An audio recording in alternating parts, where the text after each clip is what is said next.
Sa bisperas ng Pasko, tahimik ang bahay sa delikadong paraan na bawat tunog ay tila mas malakas kaysa karaniwan. At nang sa wakas ay tanungin ko ang asawa ng aking anak tungkol sa nawawalang pera mula sa aking account, inasahan ko ang pagdadahilan, marahil kasinungalingan, marahil luha, ngunit hindi ang sumunod dahil ang sarili kong anak, ang unang humakbang. Malamig ang mga mata, patag ang boses. At sa sandaling iyon, napagtanto kong hindi na ako ang kanyang tatay. Ako ay naging sagabal na kailangan nilang mawala. Mabilis na sumiklab ang pagtatalo. Ang mga salita ay naging tulakan. Bumagsak ako sa sahig, nakalasap ng dugo, at narinig ko silang nagsabi, lumayo ka na sa amin. Tila burado na ako. At umalis ako noong gabing iyon, sugatan, napahiya, at mas nag-iisa kay Sarati. Ngunit ito ang hindi nila naintindihan. Ang katahimikan ay hindi kahinaan. Ito ay paghahanda. Makalipas ang 2 araw, tumunog ang aking telepono, at alam ko na ang boses niya bago pa siya magsalita. Dahil pareho ang tunog ng desperasyon, Tay. Sabi niya, nababayaran mo ba ang utang sa bahay ngayong buwan? At sa pagitan ng kanyang tanong at aking sagot, nagbago ang lahat. Mga taon ng sakripisyo. Mga gabing nanatili akong matatag matapos mawala ang babaeng minahal ko. Tiwala na ibinigay ko ng walang tanong. Lahat ay luminaw. At napagtanto kong hindi lang ito tungkol sa pera. Ito ay tungkol sa kontrol, pagtataksil, at ang huling pagkakamali na ginawa nila. Ang pag-aakalang tapos na ako, sinagot ko siya ng 4 na salita na magpapabago sa lahat. At mula sa sandaling iyon, nagpalitan ang papel. Dahil ang taong binaliwala nila, ang taong sinaktan nila, ay hindi na nagmamakaawa para sa respeto. Kinukuha niya na itong muli. Kung mananatili kayo sa akin, makikita ninyo kung paano inilalantad ng kalupitan ang kasakiman, kung paano inihahayag ng pagtataksil ang katotohanan, at kung paano nagiging pinakamatalim na sandata ang pagtitiis. Hindi lang ito isang kuwento tungkol sa paghihiganti. Ito ay tungkol sa isang ama na naitulak ng sobra at ang aral na hindi malilimutan ng kanyang anak at manugang kung mananatili sila hanggang sa huli. Ang pangalan ko ay Warlito Reyes, ngunit tinatawag akong Lolo Lito. Ako ay 68 taong gulang, isang retiradong accountant na gumugol ng 40 taon sa pagtulong sa maliliit na negosyo na panatilihing maayos ang kanilang mga libro at ligtas ang kanilang kinabukasan. Ang asawa kong si Elena, o Lola Lena, ay pumanaw 10 buwan na ang nakalipas. At mula noon, nalaman kong ang pagdadalamhati ay hindi iniiwan. Ito ay dinadala. Dumating ang bisperas ng Pasko tulad ng dati, may amoy ng pine, at hamog, at ang bigat ng mga alaala na masyadong mabigat upang ilapag. Tumayo ako sa kusina ng bahay na pinagsaluhan namin ni Lola Lena, sa loob ng 4 na dekada, naghahalo ng isang palayok ng sabaw na hindi ko naman gustong kainin. Nagpapatugtog ang radyo ng mga sakarol, na hindi ko magawang patayin dahil napakagusto niya ang mga ito. Ang paborito niyang silya ay nakaupo ng walang nakaupo malapit sa bintana. Ang unan ay nananatili ang hugis ng kanyang katawan kahit pagkatapos ng ilang buwan. Hindi ko magawang maupo rito. Ang ilang bagay ay pag-aari ng mga patay, at hindi natin dapat guluhin ang mga ito. Bago magsimula ng hapunan, naglakad ako patungo sa sill ng bintana kung saan namumukadkad ang mga puting sampagita ni Lola Lena sa kanilang ceramic na paso. Pinuno ko ang aking van watering can, at inalagaan sila tulad ng ginagawa ko araw-araw mula nang pumanaw siya. Itinanim niya ang mga ito 3 taon na ang nakalipas. Sinabi niya sa akin na kailangan nila ng atensiyon at pagpapatuloy upang umunlad. Sa tingin ko ngayon, tinuturuan niya ako ng isang bagay na hindi ko maiintindihan hanggang sa mawala siya. Ang ritual na ito ay naging aking panalangin sa umaga, aking pag-amin sa gabi, ang tanging natitirang pakikipag-usap ko sa babaeng minahal ko sa loob ng 43 taon. Pagkatapos diligan ang mga sampagita, umupo ako sa mesa ng kusina kasama ang aking laptop upang bayaran ang buwanang mga bill. Isa itong nakasanayan na pinagsaluhan namin ni Lola Lena. Siya ang humahawak sa malaking larawan. Ako ang humahawak sa mga detalye. Ngayon, ako na ang humahawak sa lahat mag-isa. Nag-log in ako sa aming savings account, ang binuo namin sa paglipas ng panahon ng maingat na pagpili at maliliit na sakripisyo. Ang balanse ay dapat na nagpapakita ng mahigit 3 laban. Sa halip, ang numero na nakatingin sa akin ay 650,000 at may barya pa. Naging malamig ang aking mga kamay. Nag-scroll ako sa transaction history. Ang aking puso ay lalong lumalakas sa bawat linya. 2,350,000 ang nawawala. Mga electronic transfer na ginawa sa loob ng nakaraang 2 linggo, mga halagang mula 150,000 hanggang 400,000 sa isang pagkakataon. Hindi ko ito pinahintulutan. Hindi ko man lang alam na nangyayari ang mga ito. Agad kong tinawagan ang bangko. Ang kinatawan ay magalang, ngunit hindi nakatulong sa una, nagbabasa mula sa isang script tungkol sa mga pamamaraan ng seguridad at mga hakbang sa verification. Ngunit nang pinilit ko siya, kinumpirma niya ang kinatatakutan ko na-access ang account gamit ang lumang login credentials ni Lola Lena. May isang gumamit ng impormasyon ng aking patay na asawa upang magnakaw sa akin. Ang IP address ay na-trace sa isang lokasyon na kinikilala ko, ang bahay ng aking anak na si Danielo. Umupo ako roon ng matagal matapos ibaba ang telepono. Ang screen ng laptop ay umiilaw sa madilim na kusina. Ang aking mga mata ay napadpad sa mantel, kung saan nakangiti sa akin ang litrato ni Lola Lena mula sa silver na frame nito. Mukha siyang tulad ng dati, kalmado, alam, na para bang nakikita niya ang mga sulok na hindi ko nakikita. May naalaala ako noon na sinubukan kong huwag isipin. Sa kanyang huling mga buwan, tumatawag si Lola Lena na hindi niya ipinaliwanag. Mahina siyang makikipag-usap sa silid tulugan at sa sandaling pumasok ako, ibababa niya ang telepono at magpapalit ng paksa. Hindi ko siya pinilit. Lubos akong nagtiwala sa kanya at inakala kong sasabihin niya sa akin kapag handa na siya. Hindi niya ito ginawa. Ngayon, nakaupo ako sa aming walang laman na kusina sa bisperas ng Pasko, ninakawan ng sarili kong pamilya, at nagtaka ako kung anong mga lihim ang dinala ng aking asawa sa kanyang libingan. Lumamig ang sabaw sa kalan. Pinatay ko ang burner, kinuha ang aking coat, at lumabas sa bumabagsak na nyebe. Ang biyahe patungo sa bahay ni Danielo ay tumagal ng 20 minuto, kahit na halos hindi ko na matandaan ang mga daan. Ang isip ko ay puno ng mga numero na hindi nagtutugma at mga tanong na ayaw kong itanong. Nang dumating ako, hindi ako pumasok sa driveway. Nagpark ako sa tapat ng kalye at umupo sa dilim, pinapanood ang mainit na ilaw na umaalpas mula sa kanilang mga bintana. Sa salamin, nakita ko sila, si Danielo, si Marisa, at isang mesa na nakahanda para sa isang handa. Nagtatawanan sila. Itinaas ng aking anak ang kanyang ulo sa isang bagay na sinabi ng kanyang asawa, at hinawakan ni Marisa ang kanyang braso nang may madaling pagmamahal na hindi ko nakita na itinutok sa akin sa loob ng ilang taon. Ang Christmas tree ay kumikinang sa likuran nila. Ang inihaw na hamon ay nakaupo na ginintuan at perpekto sa gitna ng mesa. Hindi nila ako inanyayahan. Hindi man lang sila tumawag. At sa isang lugar sa bahay na iyon, sa isang computer, na konektado sa kanilang wireless network, may isang gumamit ng pangalan ng aking asawa upang nakawin ang lahat ng naipon namin. Lumabas ako ng kotse at naglakad patungo sa pintuan sa harap. Ang nyebe ay humahapon sa aking mga balikat, tulad ng isang babala na masyado akong galit para sundin. Ang doorbell ay umalingaw-ngaw sa bahay tulad ng isang akusasyon. Tumayo ako sa beranda habang natutunaw ang nyebe sa aking mga balikat, pinapanood ang mga hugis na gumagalaw sa likod ng pan-frosted glass. Binuksan ni Marisa ang pinto at sa isang sandali nakita ko ang isang bagay na kumikislap sa kanyang mukha, pagkagulat, pagkatapos ay pagkalkula, pagkatapos ay isang ngiti na tila ipininta. Lolo Lito, sabi niya, ang kanyang boses ay umaapaw sa init na hindi umabot sa kanyang mga mata. Nakakagulat. Hindi namin inasahan na darating ka ngayong gabi. Maliwanag, sagot ko. Pumasok ako nang hindi naghihintay na imbitahan. Ang bahay ay umalingasaw sa inihaw na lechon at mamahaling kandila. Ang mesa ng hapunan ay nakahanda gamit ang porselana ni Lola Lena, mga piraso na hiniram ni Marisa 2 taon na ang nakalipas at hindi na ibinalik. Tumayo si Danielo mula sa kanyang upuan, nakasuksok pa rin ang napkin, sa kanyang kwelyo, ang kanyang mukha ay umiikot sa mga emosyon na masyadong mabilis para mabasa ko. Tay, anong ginagawa mo rito? Hindi ko siya sinagot.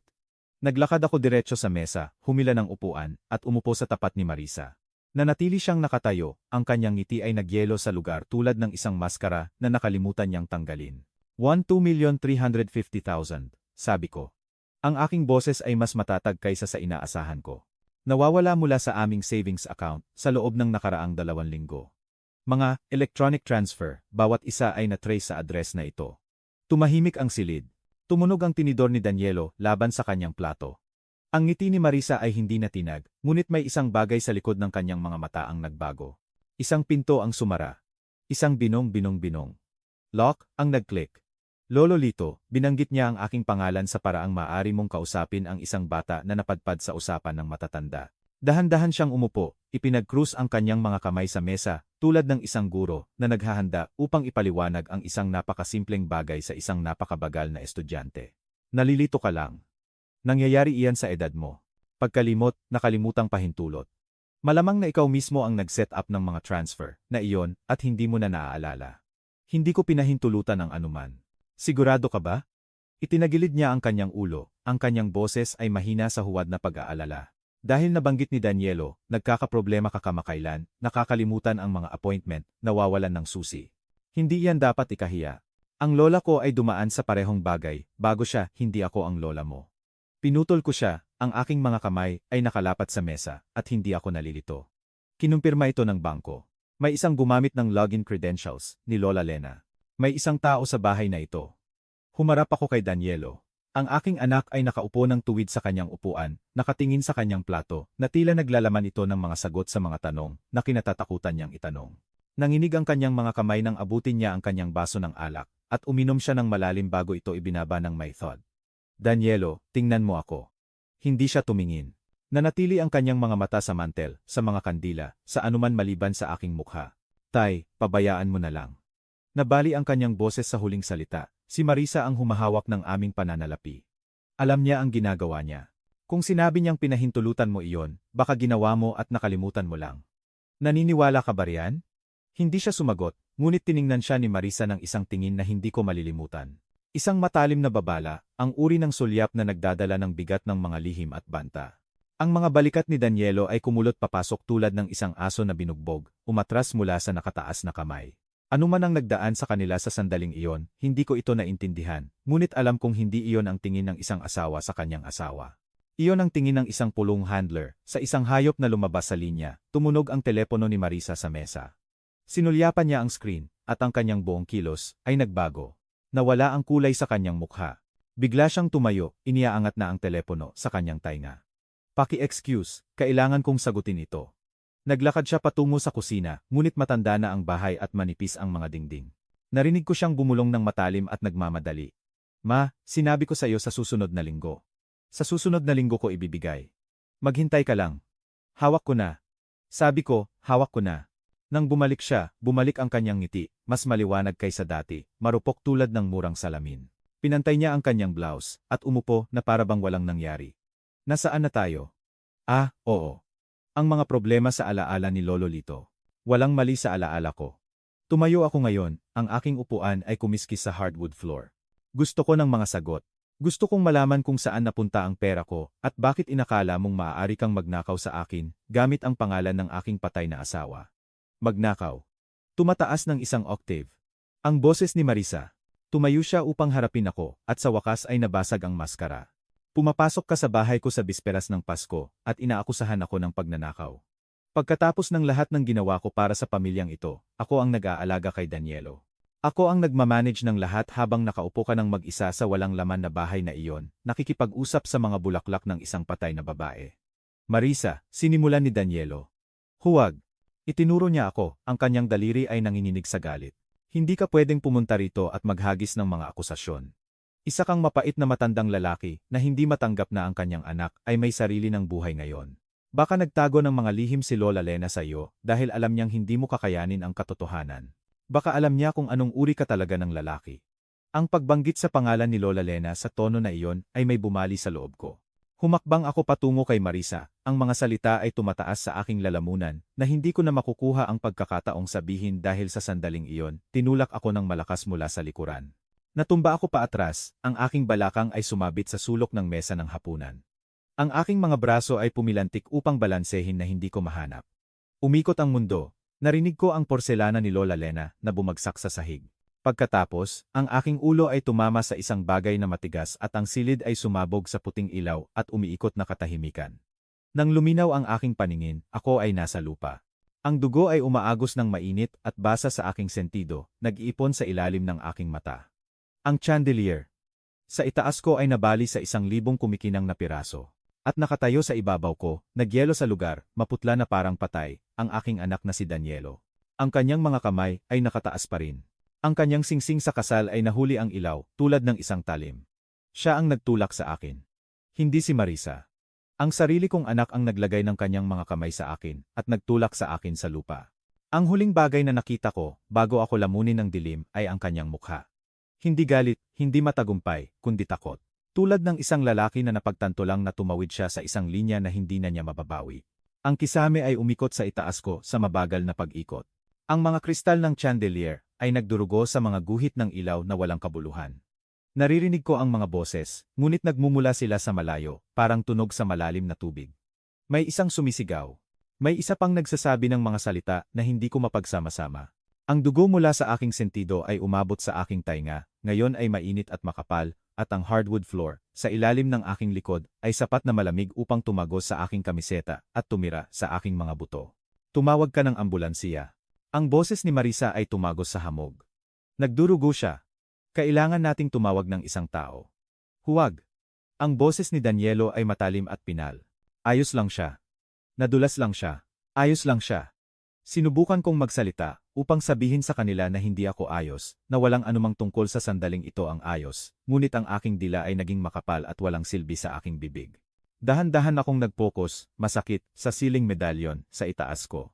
Pinili ni Lola Lena ang medalyon, na iyon nang tulungan namin si Danielo at Marisa na lumipat 3 taon na ang nakalipas. Sinabi niyang ipinaalala nito sa kanya ang isa sa aming unang apartment noong wala kaming iba kundi ang isa't isa at isang pag-ibig na sapat na matigas ang ulo upang bumuo ng isang buhay. Ang aking isip ay nagsimulang luminaw sa mga piraso, ang pagtatalo, ang matulis na daliri ni Marisa, ang tulak mula sa likuran. Inulit ko ang sandali ng paulit-ulit, sinusubukang bigyang kahulugan ang alam na ng aking katawan. Nakaharap ako kay Marisa nang tumama ang kamay sa aking likod. Ang puwersa ay nagmula sa likuran ko, mula sa kung saan nakaupo si Danielo. At sa nagyelong sandali na iyon bago ako bumagsak, may nakita akong isang bagay, isang flash ng ginto sa kaliwang kamay na nagtulak sa akin. Isang singsing sa kasal sa kaliwang kamay. Laging isinusuot ni Marisa ang kanyang singsing sa kanyang kanang kamay.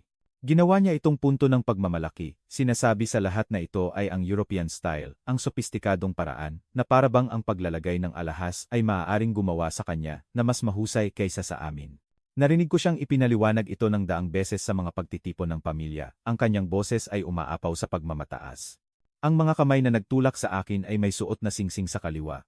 Ang mga kamay na iyon ay pag-aari ni Danielo. Ang pagkatanto ay tumama sa akin ng mas malakas kaysa sa pagbagsak. Ang sarili kong anak ang naglagay ng kanyang mga kamay sa aking likod at nagtulak sa akin sa lupa. Hindi sa isang sandali ng kalituhan, hindi sa aksidente. Pinili niyang gawin ito. Pinili niya si Marisa kaysa sa akin. Gumulong ako sa aking tagiliran, at dahan-dahang itinulak ang sarili, bawat kasukasuan ay tumututol, bawat kalamnan ay sumisigaw. Ang silid ay tumagilid at hinawakan ko ang gilid ng mesa upang patatagin ang sarili.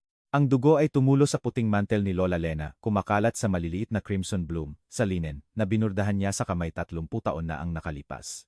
Walang gumalaw upang tulungan ako. Tiningnan ko si Danielo. Ang aking anak ay nakatayo, sa eksaktong kinaroroonan niya nang bumagsak ako. Ang kanyang mga braso ay ngayon ay nakabitin ng malata sa kanyang mga tagiliran, ang kanyang mukha ay kulay ng lumang papel. Naghanap ako sa kanyang mga mata ng isang bagay, pagsisisi, pagkakasala, isang paliwanag, anuman na maaaring makatulong sa akin na maunawaan kung paano kami nakarating sa sandaling ito. Hindi niya sinalubong ang aking tingin. Ang kanyang mga mata ay nagpalipat-lipat sa sahig, sa dingding, kay Marisa, saan man maliban sa aking mukha, Danielo. Ang aking boses ay lumabas bilang isang rasp. Tingnan mo ako. Hindi siya tumingin. Humakbang si Marisa sa pagitan namin, pinapantay ang kanyang blouse, na parabang ang huling 5 minuto ay walang iba, kundi isang awkward na pagkaantala sa kanyang dinner party. Ang kanyang pagiging kalmado ay bumalik ng lubusan. Ang kanyang mukha ay nakaayos sa isang ekspresyon ng pasensiya at pag-aalala na walang naloko. Sa tingin ko, pinakamahusay na umalis ka na, Lolo Lito. Ang kanyang boses ay kalmado, sinukat, ang tono ng isang nagmamanage ng isang mahirap na sitwasyon ng may kahanga-hangang pagpigil. Malinaw na hindi ka maayos. Nagkaroon ka ng isang uri ng episode. Maaari nating talakayin ang lahat ng ito pagkatapos ng Pasko, kapag kalmado na ang lahat. Isang episode. Inulit ko ang salita na parabang binigkas ito sa isang banyagang wika. Inatake ako ng asawa mo. Nadulas ka. Sinabi niya ito ng simple, na parabang naglalahad ng isang malinaw na katotohanan. Na-upset ka at nadulas ka. Nangyayari iyan sa mga tao sa edad mo. Walang sinuman ang naninisi sa iyo. Tumayo ako roon, ang dugo ay natutuyo sa aking mukha at naintindihan ng may perpektong kalinawan na walang magiging hustisya sa silid na ito. Hindi ngayong gabi. Marahil ay hindi kailanman. Isinulat na ni Marisa ang kwento na sasabihin niya. At pinili na ni Danielo kung aling bersyon ng mga pangyayari ang aalalahanin niya. Alas 11 ng gabi sa bisperas ng Pasko, inihatid ako ng aking manugang sa pintuan sa harap. Kinuha niya ang aking coat mula sa closet at ibinigay ito sa akin sa paraang maaari mong ibigay ang isang resibo sa isang delivery driver, mahusay, walang personal, sabik na kumpletuhin ang transaksyon. Huwag mo nang gawing mas mahirap ito kaysa sa dapat, sabi niya ng mahina. Umuwi ka na, magpahinga. Mag-uusap tayo kapag mas malinaw na ang iyong pag-iisip. Bumukas ang pinto. Pumasok ang malamig na hangin, nagdadala ng mga snowflake, na natunaw laban sa aking madugong mukha. Humakbang ako palabas sa beranda, at bago ako makalingon, sumara ang pinto sa likuran ko nang may mahina at mapagpasyang click. Tumayo akong mag-isa sa bumabagsak na nyebe, 68 taong gulang, nagdurugo mula sa sugat na ibinigay ng sarili kong anak na walang mapupuntahan. Sa pinakamalamig na gabi ng taon, ang mga bintana ay umiilaw ng ginintuan at mainit sa likuran ko. Sa salamin, narinig ko si Marisa na nagsabi ng isang bagay na hindi ko maintindihan, at pagkatapos, narinig ko ang kanyang tawa. Ito ay isang maliwanag, walang ingat na tunog, ang tawa ng isang nanalo lang sa isang laro na matagal na niyang nilalaro. Pinunasan ko ang dugo mula sa aking mata at naglakad patungo sa aking kotse. Mas malakas na ngayon ang pagbagsak ng niebe, tinatakpan ang aking mga yapak ng mabilis, tulad ng ginawa ko sa kanila, binubura ang ebidensya na naroon ako. Ang Motor Lodge, sa gilid ng bayan, kung saan bihira huminto ang mga disenteng tao, ang pinuntahan ko.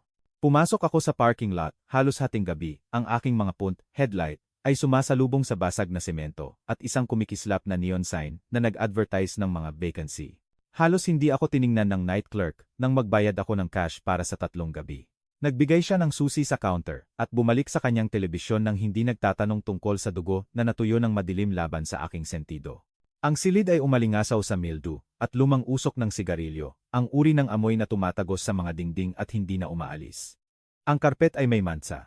Ang heater ay umalingaw-ngaw at umubo sa ilalim ng bintana tulad ng isang namamatay na hayop na nahihirapan huminga. Nilak ko ang pinto sa likuran ko, isinara ang mga kurtina laban sa mga ilaw ng parking lot, at tumayo ng matagal sa dilim bago ko nagawang gumalaw muli. Sa banyo, hinarap ko ang aking refleksiyon sa ilalim ng umiikot na fluorescent light. Ang hiwa sa aking sentido ay mas masama kaysa sa pinayagan kong paniwalaan ang sarili. Halos 2 pulgada ang haba, ang mga gilid ay napunit at galit, patuloy na nagdudugo kapag pinisil ko ng masyadong malakas. Kailangan nito ng tahi. Ang isang doktor ay lilinisin ito ng maayos. Titingnan kung may concussion, pauwiin ako ng may antibiotics, at mga tagubilin, para sa pangangalaga. Ngunit ang mga doktor ay nagkakahalaga ng pera, at ang mga ospital ay nagtatanong, at wala na akong 2,350,000 na ipamumudmod para sa alinman. Nilinis ko ang sugat sa abot ng aking makakaya, gamit ang sabon ng motel, at mga paper towel, na tila, sandpaper, laban sa aking balat. Gumawa ako ng bendahe mula sa pinakamalinis na washcloth. Na nakita ko at tinakpan ito gamit ang mga gamit mula sa first aid kit na pinilit ni Lola Lena na panatilihin ko sa aking glove compartment. Kahit ngayon, inaalagaan pa rin niya ako. Sa loob ng 2 araw, hindi ako umalis sa silid na iyon. Umupo ako sa silya sa tabi ng bintana at pinanood ang mga kotse na dumadaan sa highway. Ang kanilang mga headlight ay tumatagos sa kulay abong December fog, tulad ng mga pangako na walang sinuman ang nagbabalak na tuparin. Naisip ko si Lola Lena. Naisip ko ang 40 taon na ginugol namin sa pagbuo ng isang buhay ng magkasama, ang mga sakripisyo na ginawa namin, ang mga pagtatalo na nalampasan namin, ang mga tahimik na sandali na mas mahalaga kaysa sa sinabi namin ng malakas. Alam niya sana kung ano ang gagawin. Palagi niyang alam. Nakita sana niya si Marisa sa sandaling pumasok ang babaeng iyon sa aming buhay, makikilala sana ang pagkalkula sa likod ng mga magagandang ngiti at sinanay na kilos na iyon. May regalo si Lola Lena para makita ang mga tao ng malinaw, para maunawaan kung ano ang gusto nila bago pa man nila malaman ang sarili. Dapat ay mas nakinig ako sa kanya. Dapat ay nagtanong ako ng mas marami. Dapat ay nagbigay ako ng atensiyon sa mga palatandaan na masyado akong komportable para mapansin. Sa ikalawang gabi, kinuha ko ang aking pitaka upang bilangin ang natitirang kaunting pera. Sa likod ng mga bill na nakasuksok sa sleeve, kung saan ko iningatan ang aking mga insurance card, nakita ko ang huling litrato ni Lola Lena sa driver's license. Inilagay ko iyon doon, matapos siyang mamatay, hindi magawang iwan ito sa isang drawer, kung saan hindi ko ito makikita. Nakangiti ang kanyang mukha sa akin, matiyaga, at alam, ang kanyang mga mata ay nagtatago ng mga lihim na ngayon ko lang sinisimulan na maghinala. Sa likod ng litrato, nakakita ako ng isang bagay na nakalimutan ko ng lubusan. Isang nakatiklop na piraso ng papel na malambot na sa edad, natatakpan ng maingat na sulat kamay ni Lola Lena. Isang numero ng telepono na walang pangalan, sinalungguhitan ng 3 beses sa asul na tinta. Sa ilalim nito, isang salita, emerhensiya. Tinitigan ko ang salitang iyon hanggang sa magsimulang mangati ang aking mga mata, emerhensiya. Sinulat niya ito ng sadyang, sinalungguhitan ang numero na para bang pilit na pinaiintindi sa akin ang kahalagahan nito. Gaano na ito katagal sa aking pitaka? Kailan niya ito isiniksik doon, at bakit hindi niya sinabi sa akin? Ang mga alaala ay nagsimulang dumaloy noon, mas matalim kaysa sa mga buwan na ang nakalipas. Ang huling mga linggo ni Lola Lena, nang nakahawak na ang cancer, ngunit bago pa man dumating ang pinakamasama. Ang mga pribadong tawag sa telepono na ginawa niya sa likod ng mga saradong pinto, mga pag-uusap na tinapos niya sa sandaling pumasok ako sa silid. Ang hapon na nawala siya sa loob ng 3 oras at bumalik na mukhang pagod ngunit kakaibang mapayapa, tumangging ipaliwanag kung saan siya nagpunta. At ang gabi, ilang araw bago ang katapusan, nang kinuha niya ang aking kamay sa parehong kamay niya at hinawakan ito ng may lakas na ikinagulat ko. Kung may mangyari man, bulong niya, ang kanyang mga mata ay nakatitig sa akin ng may tindi na hindi ko naintindihan. Buksan mo ang ilalim na drawer ng aking tongue desk. Ipinapangako mo sa akin na maghihintay ka hanggang sa kailanganin mo. Malalaman mo kung kailan. Nangako ako. Hinawakan ko ang kanyang kamay at nangako nang hindi alam kung ano ang aking sinasang-ayunan dahil siya ay namamatay. At ipinangako ko sana sa kanya ang anuman upang mapawi ang takot na nakita ko na nakatago sa likod ng kanyang pagiging kalmado. Ngayon, nakaupo ako sa isang motel room na umalingasaw sa mga pagkabigo ng ibang tao. May hawak na numero ng telepono na itinago ng aking patay na asawa sa aking pitaka at nagsimula akong maunawaan na alam ni Lola Lena na may darating. Naghanda siya para sa isang kinabukasan na hindi niya aabutin. Kinuha ko ang aking telepono at nagsimulang i-dial ang numero. Ang aking daliri ay nakabitin sa huling digit. Pagkatapos, nag-vibrate ang telepono sa aking kamay at lumitaw ang pangalan ni Danielo sa screen. Pagkatapos ng 2 araw ng katahimikan, matapos iwan ang kanyang tatay na nagdurugo sa bisperas ng Pasko, sa wakas ay tumatawag na ang aking anak. Nanginginig ang aking kamay habang nakatitig ako sa pangalan ni Danielo na umiilaw sa screen. Sa isang sandali, pinayagan ko ang sarili kong maniwala. Pinayagan ko ang sarili kong isipin na tumatawag ang aking anak upang humingi ng tawad na ang mga pangyayari sa bisperas ng Pasko ay gumambala sa kanya tulad ng paggulo nito sa akin. Nasa isang lugar sa ilalim ng takot at kahinaan, naroon pa rin ang batang pinalaki ko. Ang batang dating umaakyat sa aking kandungan tuwing may bagyo. Ang batang umiiyak nang mamatay ang kanyang isda at iginiit na magdaos kami ng libing sa likod bahay. Ang batang minahal ko ng higit sa sarili kong buhay, kahit ngayon, kahit pagkatapos ng lahat. Sinagot ko ang tawag. Danielo. Tay. Ang kanyang boses ay patag, parang negosyo, walang dalang bigat na inaasahan kong marinig. Sinusubukan kitang tawagan. Wala ka sa bahay. Oh, wala. Isang paghinto. Naghintay ako na tanungin niya kung nasaan ako, kumusta ako, kung tumigil na sa pagdurugo ang sugat sa aking ulo. Naghintay ako sa mga salita na magsasabi sa akin na ang aking anak ay umiiral pa rin sa loob ng estranghero na siya ay naging. Makinig ka, sabi ni Danielo. Ang bayad sa utang sa bahay ay due sa ika-3. Tiningnan ko ang account at hindi pumasok ang DAM, automatic transfer. Ikaw ba ang nag-setup nito? Kailangan namin na maproseso ang bayad na iyon sa Biyernes o magkakaroon ng late fee. Ang pag-asa sa aking dibdib ay gumuho tulad ng isang gusali na hinugot ang mga pundasyon. Hindi siya tumawag upang humingi ng tawad. Hindi siya tumawag upang tingnan ako.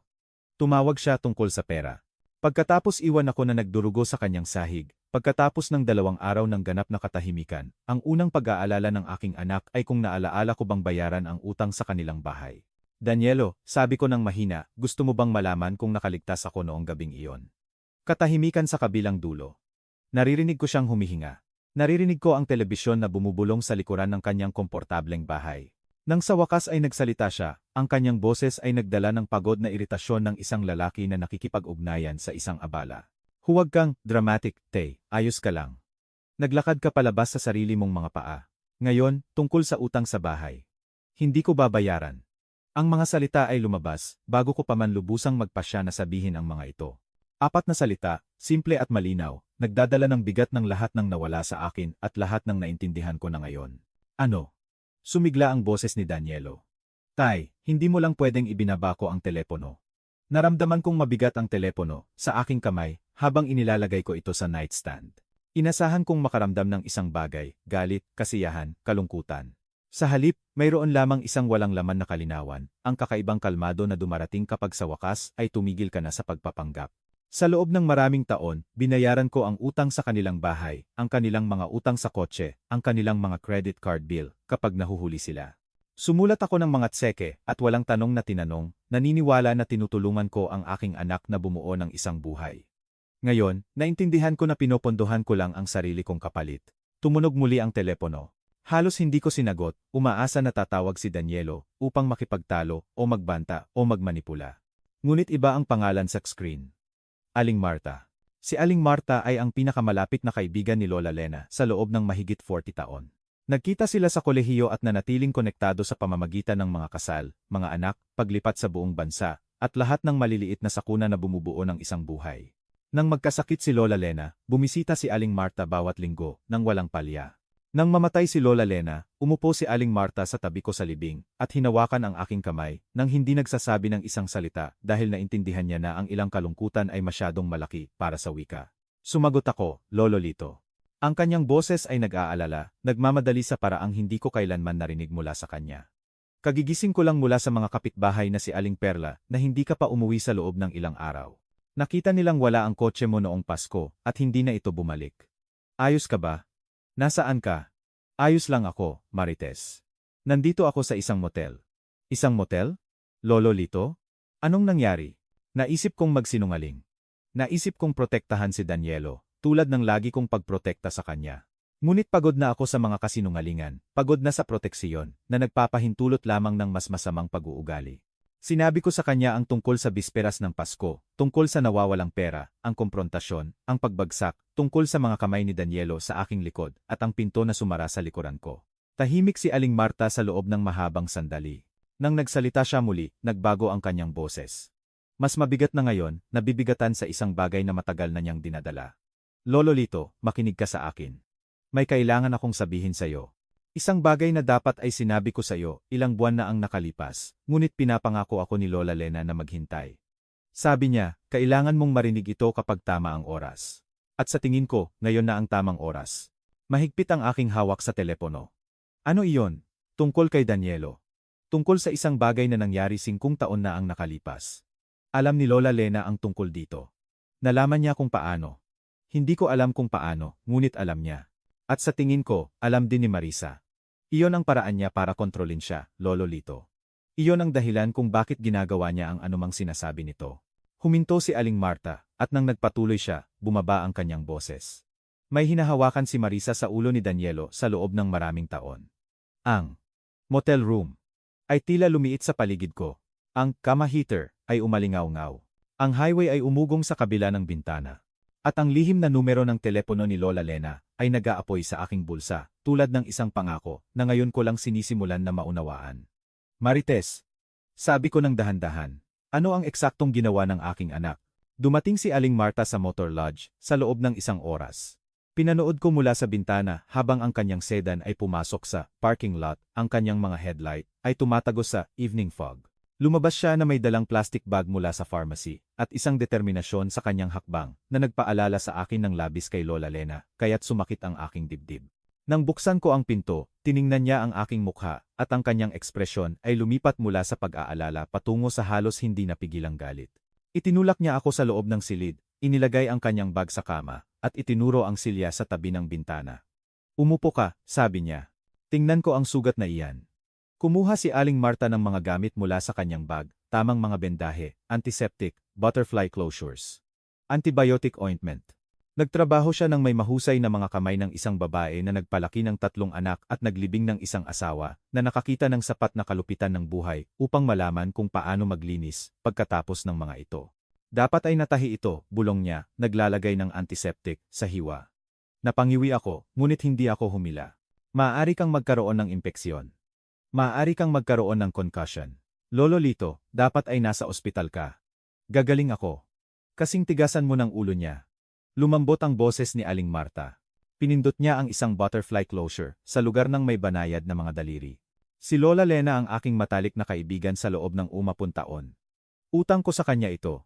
Utang ko sa kanya ang higit pa sa kaya kong bayaran. Tinapos niya ang pagbendahe ng sugat at umupo sa gilid ng kama sa tapat ko. Ang motel room ay tila mas maliit sa 2 tao, ang bigat ng sinabi niya ay humahapon sa manipis na mga dingding. Kailangan kong ipaliwanag ang narinig ko, sabi ni Aling Marta. Sa bisperas ng Pasko, bago ka dumating sa bahay ni Danielo. Dumaan ako noong hapong iyon upang mag-iwan ng Christmas card. Palagi kaming nagpapalitan ni Lola Lena ng mga card sa bisperas ng Pasko. Iyon ang aming tradisyon at gusto kong panatilihin itong buhay sa pamamagitan ng pagbibigay ng isa kay Danielo. Huminto siya, ang kanyang mga kamay ay nagtitiklop at nagbubukas sa kanyang kandungan. Ang kotse ni Marisa ay nasa driveway, ngunit walang sumagot nang kumatok ako. Kaya, pumasok ako sa side door. Ginagawa namin iyon ni Lola Lena sa lahat ng oras noong buhay pa siya. Wala akong inisip na masama. Ano ang narinig mo? Umupo ako sa sala, naghihintay.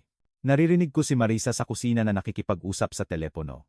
Ang kanyang boses ay iba kaysa sa narinig ko, kailanman, malamig, parang negosyo, na parabang nagdidiskusyon siya ng isang transaksiyon sa halip na isang tao. Tiningnan ako ni Aling Marta sa mata. Sabi niya, ngayong gabi, hahawakan ko ang matanda. Pagkatapos ng Pasko, magiging sa amin na ang lahat. Hindi lalaban. Masyado siyang mahina. Ang mga salita ay dumating na, parang mga bato sa tahimik na tubig. Hininala ko ang manipulasyon ni Marisa, naramdaman ang gilid ng kanyang paghamak, ngunit ang marinig itong sinabi ng malakas ay ginawa itong totoo sa paraang hindi ako handa. Mayroon pa, nagpatuloy si Aling Marta. Tumawa siya noon. Isang pangit na tunog iyon, Lolo Lito. Sabi niya, gagawin ni Danielo ang anumang sabihin ko. Wala siyang pagpipilian. Pagkatapos, ibinaba niya ang telepono at dumulas ako palabas bago pa niya malaman na naroon ako. Bakit hindi mo ako binalaan? Sinubukan kitang tawagan noong gabing iyon, ngunit hindi ka sumagot. Sa oras na naabot kita, huli na. Ang mukha ni Aling Marta ay nalukot sa pagkakasala. Dapat ay mas ginawa ko pa. Dapat ay nagmaneho ako sa bahay mo, at sinabi sa iyo ng personal, ngunit patuloy kong iniisip, baka mali ang narinig ko. Baka may paliwanag. Duwag ako, Lolo Lito. Paumanhin. Inabot ko at hinawakan ang kanyang kamay. Nandito ka na ngayon. Iyon ang mahalaga. Mailangga. Pinisil ni Aling Marta ang aking mga daliri, pagkatapos ay huminga ng malalim na parabang pinapatatag ang sarili para sa susunod. May isa pa. Isang bagay na hindi ko kailanman sinabi kaninuman. Kahit kay Lola Lena, kahit na sa tingin ko alam niya pa rin. Tumingin siya patungo sa bintana, patungo sa mga ilaw ng highway na dumurugo sa Tina Fog. 5 taon na ang nakalipas. Nakita ko si Danielo na umuwi alas 3 ng umaga. Hindi ako makatulog noong gabing iyon. Masama ang pakiramdam ko at nakaupo ako sa tabi ng aking bintana nang huminto ang kanyang kotse sa flood driveway. Lumabas siya at tumayo lang doon sa dilim ng matagal. Nang sa wakas ay naglakad siya patungo sa pinto, nakita ko ang kanyang mukha sa ilalim ng porch light. Napakaputla niya. Lolo Lito, nanginginig ng husto na halos hindi niya mailagay ang kanyang mga susi sa lock. Tinanong mo ba siya tungkol dito? Binanggit ko iyon kay Lola Lena noong susunod na linggo. Naging tahimik siya at nagpalit ng paksa. Humarap sa akin si Aling Marta, ngunit napansin ko ang isang bagay pagkatapos ng gabing iyon. Si Marisa ay biglang in charge ng lahat. Ang pananalapi, ang mga desisyon, ang schedule ni Danielo. Huminto siya sa hindi pagsang-ayon kay Marisa sa publiko. Ano man ang nangyari noong gabing iyon, hinahawakan niya ito laban sa kanya mula noon. Ang mga piraso ay nagsisimulang bumuo ng isang larawan na hindi ko palubusang naintindihan. Ang kahinaan ni Danielo, ang kontrol ni Marisa, ang takot na nakita ko sa mga mata ng aking anak nang tumayo siya sa ibabaw ko sa bisperas ng Pasko. May isang bagay ang bumali sa kanya 5 taon na ang nakalipas, at sinasamantala ni Marisa ang pagkabali na iyon mula noon. Inabot ko ang aking bulsa at kinuha ang nakatiklop na piraso ng papel mula sa pitaka ni Lola Lena, ang numero ng telepono, na sinalungguhitan ng 3 beses, ang isang salita sa ilalim nito, emerhensiya.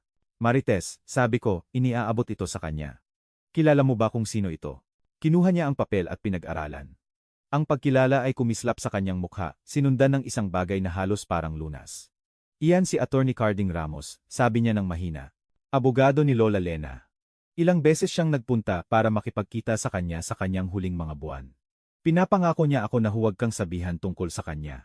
Ibinigay ni Aling Marta ang papel pabalik. Ang kanyang mga mata ay sumasalubong sa akin ng may tindi na nagpaalala sa akin kung bakit siya at si Lola Lena ay naging magkaibigan ng matagal. Maliban na lang kung ikaw mismo ang nakakita sa numero. Nagmaneho ako pa uwi noong gabing iyon, ang mga salita ni Aling Marta ay umaalingaw-ngaw sa aking isip at ang lihim na numero ng telepono ni Lola Lena ay nag-aapoy sa aking bulsa. Ang bahay kung saan ako gumugol ng 40 taon ng aking buhay ay nakaupo ng madilim laban sa taglamig na kalangitan. Ang mga bintana ay nagre-reflect ng wala kundi ang mga ilaw ng kalye, at ang mga hubad na sanga ng puno ng oak na itinanim ni Lola Lena nang ipinanganak si Danielo. Hindi pa ako nakabalik mula noong bisperas ng Pasko. Ang paglalakad sa pintuan sa harap ay tila pagpasok sa isang libingan. Ang lahat ay eksaktong tulad ng iniwan ko. Ang mga pinggan na hinuhugasan ko bago magmaneho sa bahay ni Danielo ay nakaupo pa rin sa drying rack. Ang mga Christmas card na natanggap ko, mula sa mga lumang kasamahan, ay nakatayo sa isang maayos na hilera sa mantel, hindi nabuksan. Ang mga sampagwita ni Lola Lena ay naghihintay malapit sa bintana, ang kanilang lupa ay tuyo at basag mula sa mga araw na walang tubig. Pinuno ko ang watering can. At inalagaan sila bago gawin ang anuman. Ang ilang ritual ay mas mahalaga kaysa sa iba. Ang bahay ay tila isang museum, na ngayon, bawat bagay ay napanatili ng eksakto tulad ng inayos ni Lola Lena sa kanyang huling mga buwan. Ang kanyang mga salamin sa pagbabasa ay nakaupo pa rin sa end table, sa tabi ng kanyang silya. Ang kanyang cardigan ay nakasabit pa rin sa likod ng kitchen stool, kung saan siya gustong umupo habang nagluluto ako ng hapunan. Ang kalendaryo sa refrigerator ay nagpapakita pa rin ng Oktubre, ang huling buwan na may lakas siyang palitan ito. Hindi ko nagawang magpatuloy nang wala siya. Naglakad ako patungo sa tool study, sa likod ng bahay, ang silid na inangkin ni Lola Lena bilang sarili niya nang lumipat kami. Tinawag niya itong kanyang sanctuary, ang lugar kung saan siya nagbabayad ng mga bill at sumulat ng mga liham at gumawa ng mga tawag sa telepono na nagpapanatili ng aming buhay na maayos. Iginagalang ko ang espasyong iyon sa panahon ng aming kasal, kumatok bago pumasok, hindi kailanman nagbubukas ng mga to-drawer o nagbabasa ng mga papel na hindi para sa aking mga mata. May karapatan si Lola Lena sa kanyang privacy. Lubos akong nagtiwala sa kanya. Ang ilalim na drawer ng kanyang desk ay palaging naka-lock. Napansin ko iyon ilang taon na ang nakalipas, ngunit hindi kailanman nagtanong tungkol dito. Bawat tao ay nangangailangan ng isang lugar upang itago ang mga bahagi ng kanilang sarili na hindi pa nila handa na ibahagi. Inakala kong naglalaman iyon ng mga lumang journal, marahil mga liham mula bago kami nagkita, mga keepsake, mula sa isang nakaraan na pag-aari lamang niya. Ngayon, lumuhod ako sa harap ng desk at sinuri ang Glock nang may iba't ibang mga mata. Ang paghahayag ni Aling Marta ay nagbago ng lahat. Nagtago si Lola Lena ng mga lihim, oo, ngunit hindi ang uri na naisip ko. Naghahanda siya para sa isang bagay. Naghahanda siya para dito. Nakakita ako ng isang letter opener sa tuktok na to-drawer at inilagay ito sa pagitan ng lock. Ang kahoy ay luma at ang mekanismo ay simple. Pagkatapos ng ilang minuto ng matiyagang pagpindot, ang lock ay bumigay ng may mahinang click na tila umalingaw sa walang laman na bahay. Sa loob ng drawer, nakakita ako ng isang makapal na folder na may tatak na confidential sa pulang letra. Ang letterhead ng isang law firm ay nakalagay sa unang pahina, Reed and Associates Estate Planning and Trust Administration. Inangat ko ang folder sa desk at nagsimulang suriin ang mga nilalaman nito nang may nanginginig na mga kamay. Mga dokumento ng trust, mga talaan ng pananalapi, legal correspondence, na may petsa mula sa huling mga buwan ni Lola Lena, ang ilan ay pinirmahan ilang linggo lang bago siya namatay. Pahina pagkatapos ng pahina ng maingat na paghahanda, metikulosong pagpaplano, wika na hindi ko lubusang naintindihan, ngunit kinilala bilang mahalaga. Nagtatayo si Lola Lena ng isang bagay ng palihim, nagtatayo ng isang pa-framework, na ngayon ko lang sinisimulan na makita. Sa ilalim ng tumpok, nakakita ako ng isang sobre na may nakasulat na aking pangalan sa kanyang eleganteng sulat kamay. Ang sulat kamay ay mas mahina kaysa sa naalaala ko, ang mga letra ay bahagyang hindi pantay sa paraang nagsalita tungkol sa pagsisikap na ginawa niya upang isulat ang mga ito. Para kay Warlito, buksan lang kapag alam mo na ang katotohanan. Habang iniaangat ko ang sobre, isang litrato ang dumulas mula sa pagitan ng mga pahina at lumipad sa sahig. Yumuko ako upang kunin ito at nakita ko ang sarili ko na nakatingin sa isang imahe na hindi ko pa nakita kailanman. Nakaupo si Lola Lena sa tapat ng isang desk, mula sa isang lalaking may pilak na buhok sa isang wood-paneled office, isang tumpok ng mga dokumento sa pagitan nila. May pinipirmahan siya. Ang kanyang panulat ay nakatutok sa papel ng may mapagpasyang gilas, na naalaala ko, mula sa libu-libong mga form ng sambahayan at holiday card. Nakangiti siya, ngunit ang kanyang mga mata ay may katinuan na kinikilala ko, ang tingin na nakukuha niya kapag pinoprotektahan ang isang bagay na mahal niya. Binaliktad ko ang litrato. Sa likod, sa kanyang sulat kamay, ay 2 linya na nagpatigas sa aking lalamunan. Thomas Reed, tutulungan kanya kapag hindi ko na kaya. Itinabi ko ang litrato, at binuksan ang sobre gamit ang mga daliri na hindi na nararamdaman na sarili ko. Ang liham sa loob ay 3 pahina ang haba, nakasulat sa maputlang asul na stationery, na paborito ni Lola Lena. Maingat ko itong binuklat, pinapantay ang mga tiklop laban sa desk, at nagsimulang magbasa. Ang unang linya ay huminto sa aking paghinga. Aking pinakamamahal na Warlito, kung binabasa mo ito, tama ako tungkol sa kanya. Paumanhin kung hindi ko kailanman sinabi sa'yo. Sinusubukan kitang protektahan, ngunit naghahanda rin ako para sa digmaan. Ang law offices ni Attorney Ramos ay sumakop sa 2 palapag ng isang palm brick building sa downtown, ang uri ng gusali na nakatayo na ng 100 taon at tatayo pa ng 100 taon. Dumating ako kinabukasan ng umaga na may liham ni Lola Lena sa aking bulsa at isang listahan ng mga tanong na hindi ako sigurado kung gusto kong sagutin. Inihatid ako ng receptionist sa isang pasilyo na may linya ng mga naka-frame na diploma at mga litrato ng mga handshake na nag-iipon ng ebidensya ng mga dekada na ginugol sa pag-navigate sa mga lihim ng ibang tao. Tumayo si Attorney Ramos mula sa likod ng kanyang desk nang pumasok ako. Siya ay eksakto tulad ng ipinakita ng litrato, may pilak na buhok, kalmado, na may tahimik na awtoridad ng isang nagtago ng seryosong mga kumpidensyal at hindi kailanman sinira ang mga ito. Ang kanyang opisina ay umalingasaw sa lumang mga libro at balat, ang uri ng espasyo kung saan ang mahalagang mga desisyon ay ginawa sa sinukat na mga boses. Inabot niya ang kanyang kamay at kinumustuhan ang aking kamay nang may init na ikinagulat ko. Ginoong Reyes, inaasahan ko na ang pagdating mo. Ang kanyang mga mata ay naghanap sa aking mukha nang may isang bagay na tulad ng pagkilala. Patuloy na nagsasalita ang iyong asawa tungkol sa iyo sa panahon ng aming mga pagpupulong. Mahal ka niya ng higit sa alam mo. Umupo ako sa silya sa tapat ng kanyang desk, ang parehong silya na inokupahan ni Lola Lena sa litrato. Ang balat ay gasgas at makinis mula sa mga taon ng mga kliyente na naghahanap ng tulong na hindi nila mahanap sa ibang lugar. Nanatili si Attorney Ramos sa sarili niyang upuan at ipinag-cruise ang kanyang mga kamay sa desk, sa pagitan namin. Nakita mo ang God drawer, sabi niya. Hindi iyon tanong. Nakita ko. At binasa mo ang kanyang liham. Ang unang pahina. Gusto kong marinig ang iba mula sa iyo. Dahan-dahang tumango si Attorney Ramos na parabang ito ang sagot na inaasahan niya. Inabot niya ang isang pata drawer at kinuha ang isang pata folder na makapal sa mga dokumento, inilagay ito sa desk nang may paggalang ng isang lalaki na humahawak ng isang bagay na mahalaga. 8 buwan bago pumanaw si Lola Lena, nagsimula siya. Pumunta siya sa aking opisina nang hindi inanunsiyo.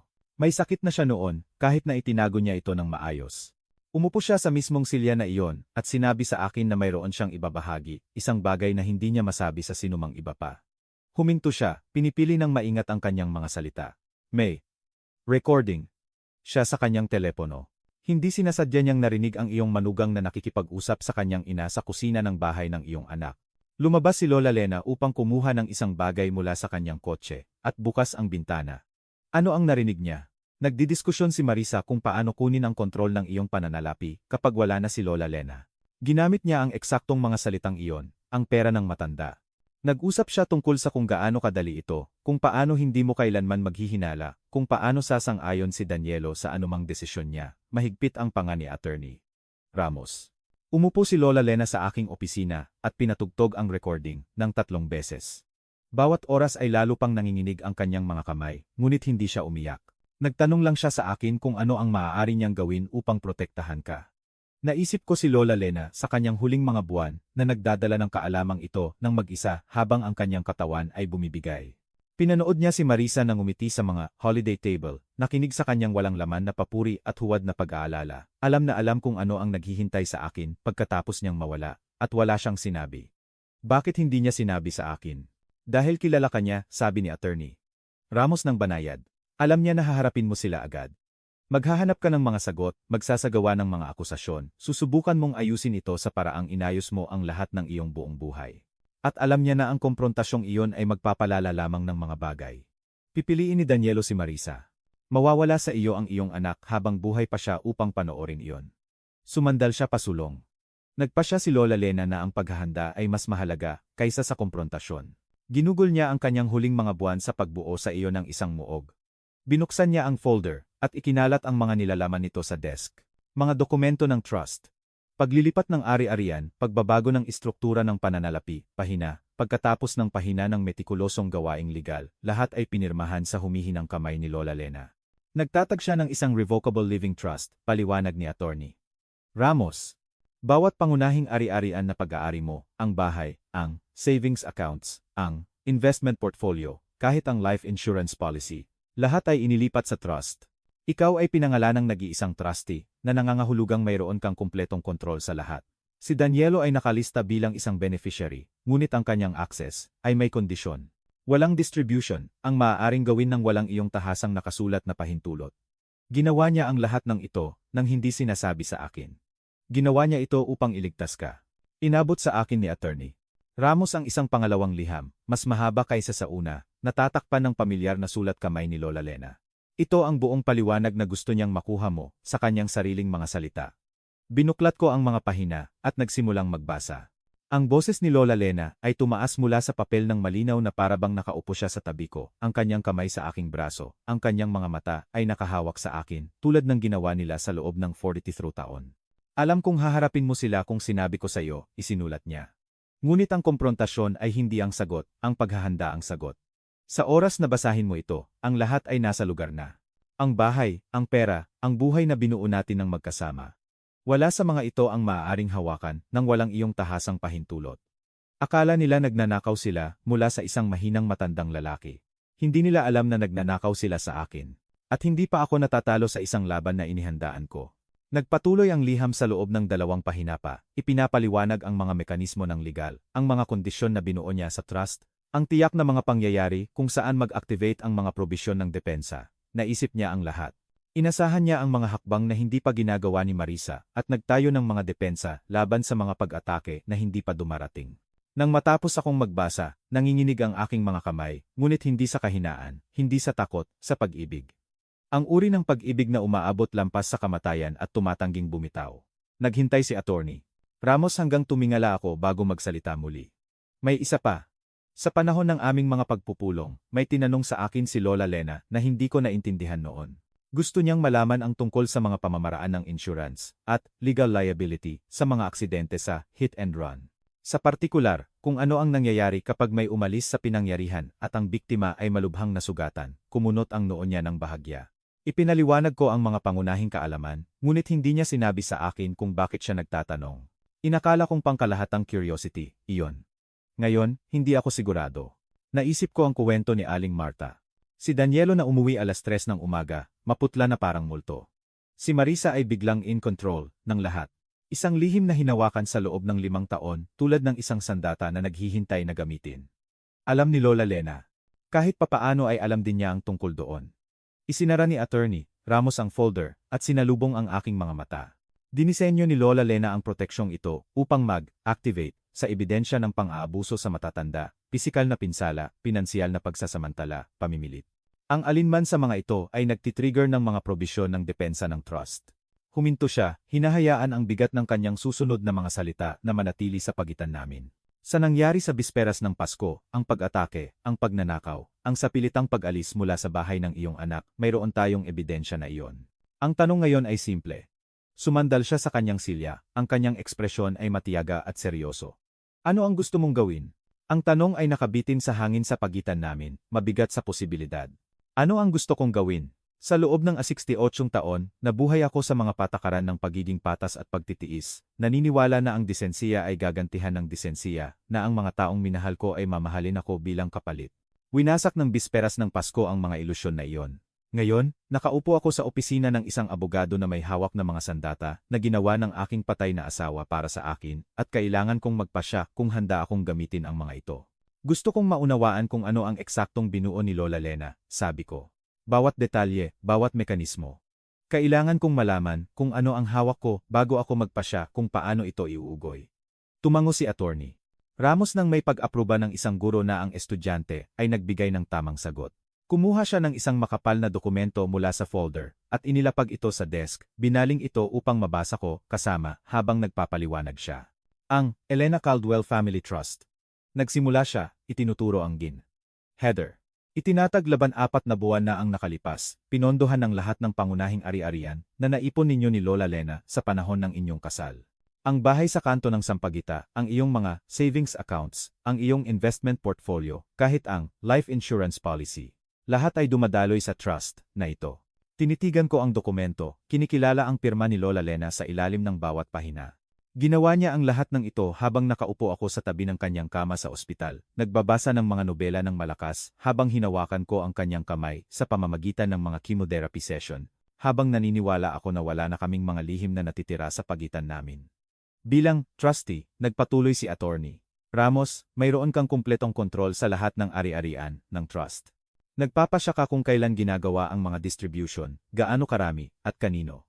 Si Danielo ay pinangalanan bilang isang beneficiary, na nangangahulugang may karapatan siyang magmana ayon sa mga tuntunin ng trust. Ngunit narito kung saan partikular na matalino si Lola Lena.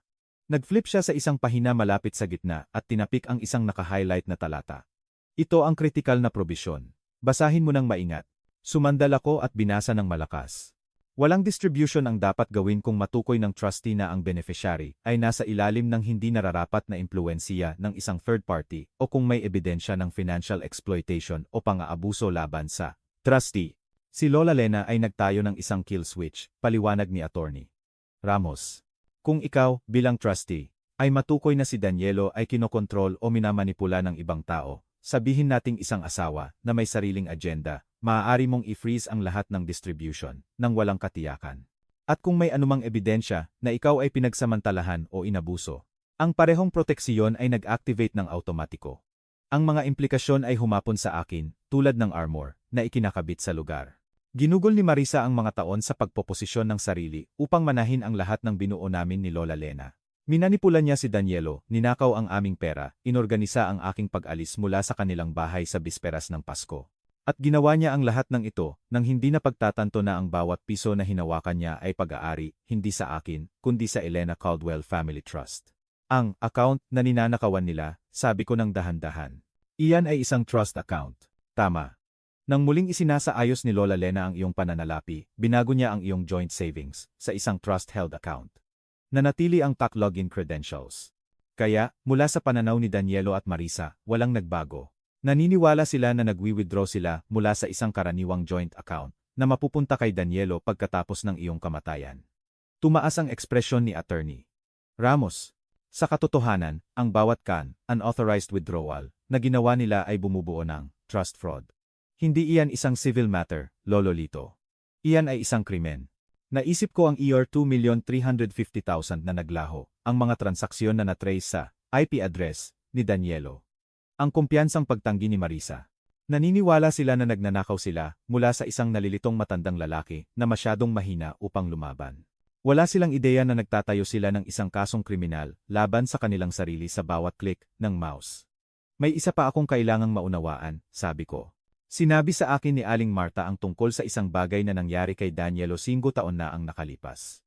Isang gabi na umuwi siya na nanginginig, takot. Pagkatapos noon, kinuha ni Marisa ang kontrol ng lahat. Nagtanong sa iyo si Lola Lena tungkol sa mga aksidente sa hit and run. Ano ang alam mo? Nag-alinlangan si Attorney Ramos. Sa unang pagkakataon mula nang pumasok ako sa kanyang opisina, mukha siyang hindi sigurado. Tinanggal niya ang kanyang salamin at dahan-dahang nilinis ang mga ito, bumibili ng oras upang piliin ang kanyang mga salita. Naghihinala si Lola Lena na may nangyari, sa wakas ay inamin niya. Hindi niya sinabi sa akin ang mga detalye, ngunit hiniling niya sa akin na mag-imbestiga ng tahimik. Mahusay na tinakpan ni Danielo ang kanyang mga bakas. Walang mga ulat ng pulis, walang mga talaan ng ospital, walang anumang makikita ko sa pamamagitan ng opisyal na mga channel. Ibinigay niya ang kanyang salamin at sinalubong ang aking mga mata. Ang alam ko lang ay nasangkot si Danielo sa isang uri ng aksidente.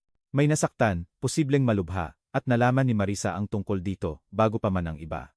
Ang larawan ay nagiging mas malinaw na ngayon. Ang kahinaan ni Danielo, ang kanyang pagpapasakop sa bawat hinihingi ni Marisa, ang paraan ng pagkurap niya kapag tiningnan siya nito. Lahat ay may kabuluhan kung may hinahawakan si Marisa sa ulo niya, isang bagay na kriminal, isang bagay na maaaring sirain ang kanyang buhay kung ito ay lilitaw. Kaya, ano ang gagawin ko? Tanong ko. Haharapin sila. Pupunta sa pulis, huwag. Matatag ang boses ni Attorney Ramos. Ang komprontasyon ay eksakto kung ano ang inaasahan ni Marisa. Naghanda siya para sa galit, para sa mga akusasyon, para sa isang matandang lalaki na nagpaparinig na walang sinuman ang magseseryoso. Ang hindi niya pinaghandaan ay pagtitiis. Sumandal siya pasulong, ang kanyang mga kamay ay nakatiklop sa desk. Ang payo ko ay ito. Huwag mo muna silang harapin. Hayaan mong patuloy silang maniwala na nanalo sila. Bawat transaksyon na ginagawa ni Marisa mula sa puntong ito ay dokumentado na ebidensya ng patuloy na fraud. Bawat piso na ginugugol niya ay naghuhukay sa kanyang libingan ng mas malalim. Kapag kumilos tayo laban sa kanya, kikilos tayo ng may napakalaking puwersa, mga talaan ng pananalapi, testimonya ng saksi, mga paglabag sa trust. Lahat ay nakalatag ng napakalinaw na walang judge, ang maaaring balewalain ito. Gusto mo akong maghintay habang patuloy silang nagnanakaw. Gusto kong hayaan mong magnakaw sila patungo sa bilangguan. Ngumiti si Attorney Ramos, at may isang bagay na malamig dito, isang bagay na nagpaalala sa akin kay Lola Lena nang pinoprotektahan niya ang isang taong mahal niya. Hindi binuo ni Lola Lena ang trust na ito upang tulungan kang lumaban ng patas. Binuo niya ito upang tulungan kang manalo. May pagkakaiba iyon. Umupo ako roon ng matagal. Naroon pa rin ang galit, nag-aapoy ng mababa sa aking dibdib. Ngunit hindi na ito ang mabangis na apoy na nagtulak sa akin sa pintuan ni Danielo sa bisperas ng Pasko. Ito ay isang bagay na iba na ngayon, isang bagay na kinokontrol, isang bagay na mapanganib. Sa unang pagkakataon mula noong gabing iyon, nakaramdam ako ng isang bagay maliban sa sakit. Naramdaman kong handa na ako. Gaano katagal tayo maghihintay? Sumandal si Attorney Ramos sa kanyang silya, ang kanyang ngiti ay bahagyang lumalawak. Sapat na katagal para isabit niya ang kanyang sarili. Dumating ang Pebrero na may kulay abong kalangitan at nagyeyelong lupa. Ang uri ng taglamig na tumatagos sa iyong mga buto at tumatangging umalis. Bumalik ako sa aking bahay sa kanto ng sampagitan ng hindi sinasabi kaninuman, dumulas sa pintuan sa harap tulad ng isang multo na bumabalik upang guluhin ang mga pamilyar na silid. Nakita ng mga kapitbahay ang aking kotse sa pond driveway at inakala na umalis ako upang bumisita sa pamilya. Hindi ko sila tinama. Kung mas kaunti ang alam ng mga tao tungkol sa aking mga galaw, mas mabuti. Bawat umaga, gumigising ako bago sumikat ang araw at inaalagaan ang mga sampagitan ni Lola Lena, pinapanood ang maputlang ilaw ng taglamig na gumagapang sa windowsill. Bawat gabi, umuupo ako sa aking base study, sinusuri ang mga dokumento na ipinadala sa akin ni Attorney Ramos, pinag-aaralan ang arkitektura ng muog na binuo ng aking asawa. At bawat araw, pinanood ko mula sa malayo habang si Marisa ay nagiging mas matapang, gumagastos ng pera na pinaniniwalaan niyang magiging ganap na kanya sa lalong madaling panahon. Nag-set up si Attorney Ramos ng mga alert sa lahat ng trust accounts. Bawat withdrawal, bawat transfer, bawat pagbili na lampas sa Plan 25,000 ay nagtitrigger ng isang notification na dumadaan sa aming dalawang inbox. Sa unang 2 linggo ng Pebrero lamang, pinanood ko si Marisa na mag-withdraw ng L400,000 para sa inilarawan sa Clamemo Line bilang home improvements. Pagkalipas ng 4 na araw, isa pang ay 2,000 ang nawala, sa pagkakataong ito ay may label na investment opportunity. Gumagastos siya na parang isang taong naniniwala na ang pera ay hindi kailanman mauubos, na parang isang nanalo na sa isang tagumpay na ngayon pa lang niya sinisimulan na tangkilikin. Ang kanyang social media ay nagsabi ng parehong kuwento. Ang account ni Danielo, na pinaghihinalaan kong kinokontrol ni Marisa, ay nag-post ng mga litrato ng isang luxury resort sa Palawan kung saan nag-book sila ng 1 linggong bakasyon para sa Marso. Ang caption ay nagsasabing, sa wakas, kinuha ang biyahe na nararapat sa amin. Minsan, kailangan mong unahin ang sarili mo. Sa ilalim nito, isang litrato ng isang kumikinang na silver SUV na nakapark sa kanilang driveway. Bagong taon, bagong gulong. Pinapahalagahan namin ang sarili namin. Tinitigan ko ang mga post na iyon ng matagal, naaalala ang katamtamang mga kotse na minaneho namin ni Lola Lena sa loob ng mga dekada. Ang mga bakasyon na nilaktawan namin upang maglagay ng pera sa college fund ni Danielo, ang mga sakripisyo na ginawa namin upang ang aming anak ay magkaroon ng mga pagkakataon na hindi namin kailanman naranasan. Sinusunog ni Marisa ang 40 taon ng maingat na pag-iipon, tulad ng kindling, sa isang apoy, at idinidokumento niya ang bawat top flame para makita ng mundo. Ngunit ang pattern, sa ilalim ng kalabisan ang nakakuha ng aking atensyon. Bawat Huwebes, nang walang palya, eksaktong 150,000 ang inilipat mula sa trust account sa isang bangko sa ibang estado. Parehong halaga, parehong araw, parehong destinasyon. Habang ang iba pang paggastos ni Marisa ay nag-iba-iba ng ligaw, splurge, sa alahas, 1 linggo, mga bill sa restaurant sa susunod, ang transfer, na ito ay nanatiling pare-pareho. Mechanical. Halos nakatago sa gitna ng ingay ng kanyang indulhensiya. Hiniling ko kay Attorney Ramos na i-trace ito. Pagkalipas ng 2 araw, tumawag siya na may sagot. Ang account ay pag-aari ng isang babae na nagngangalang Tita Diana, sabi niya. Ang ina ni Marisa. Nakatira siya sa Nevada, sa labas lang ng Las Vegas. Bakit magpapadala si Marisa sa kanyang ina ng 50,000 bawat linggo? Hindi ko pa alam, ngunit tinitingnan ko iyon. Huminto si Attorney Ramos. Ano man ang dahilan, nangyayari na iyon sa loob ng hindi bababa sa 8 buwan. Nagsimula ang pattern, bago mamatay si Lola Lena. Inilagay ko ang impormasyong iyon, idinagdag ito sa lumalaking larawan ng mga lihim ni Marisa. 150,000 sa 1 linggo, 52 linggo sa 1 taon. Iyon ay mahigit 8 million taon-taon. Dumadaloy sa isang babae na nakilala ko ng eksaktong 2 beses, isang babae na bihira banggitin ni Marisa at hindi kailanman binisita. May isang bagay na mali doon. Isang bagay na mas malalim kaysa sa simpleng obligasyon ng pamilya. Sa gitna ng Pebrero, tumunog ang aking telepono na may pangalan ni Danielo sa screen. Halos hindi ko sinagot. Ang bawat nakaraang tawag ay tungkol sa pera, tungkol sa mga obligasyon, tungkol sa mga bayad sa utang sa bahay na tinigil ko na. Ngunit may isang bagay ang nagpakuha sa akin, isang instinct, na hindi ko mapangalanan. Tay. Ang kanyang boses ay tila iba. Pagod, walang laman, tulad ng isang lalaki na nagsasalita mula sa ilalim ng isang balon. Danielo, gusto ko lang magtanong. Huminto siya at narinig ko siyang lumunok ng malakas. Ayos ka ba? Ibig kong sabihin, talagang ayos ka. Sa isang sandali, narinig ko ang aking tunay na anak sa ilalim ng takot at kahinaan. Ang batang dating nagdadala sa akin ng kape tuwing umaga ng Sabado, na tumatawag sa akin bawat linggo sa panahon ng kanyang mga taon sa kolehiyo para lang makipag-usap, na umiyak sa libing ng kanyang ina at hinawakan ang aking kamay sa pinakamasama ng aking kalungkutan. Ang batang iyon ay nandoon pa rin, nakalibing sa ilalim ng 5 taon ng mga lihim, at ang bigat ng anumang hinawakan ni Marisa sa ulo niya. Nagmamanage ako, sabi ko ng maingat. Ikaw ba? Nagsimula siyang sumagot, ngunit bago siya makapagsalita, narinig ko ang boses ni Marisa na tumagos sa likuran, matalim at naghihinala. Sino ang kausap mo? Napahinga si Danielo. Wala lang. Danielo, sino ang nasa telepono? Kailangan ko nang umalis. Sabi niya ng mabilis, ang kanyang boses ay bumalik sa walang laman na tono na inaasahan ko. Ingatan mo ang sarili mo, Tay. Nawala ang linya. Umupo ako na may hawak na telepono ng matagal pagkatapos noon, iniisip ang takot na narinig ko sa boses ng aking anak, ang paraan ng pagkurap niya sa tunog ng mga salita ng kanyang asawa. Anuman ang nangyari 5 taon na ang nakalipas, anuman ang lihim na hinahawakan ni Marisa, ginawa nitong bilanggo ang aking anak sa sarili niyang bahay.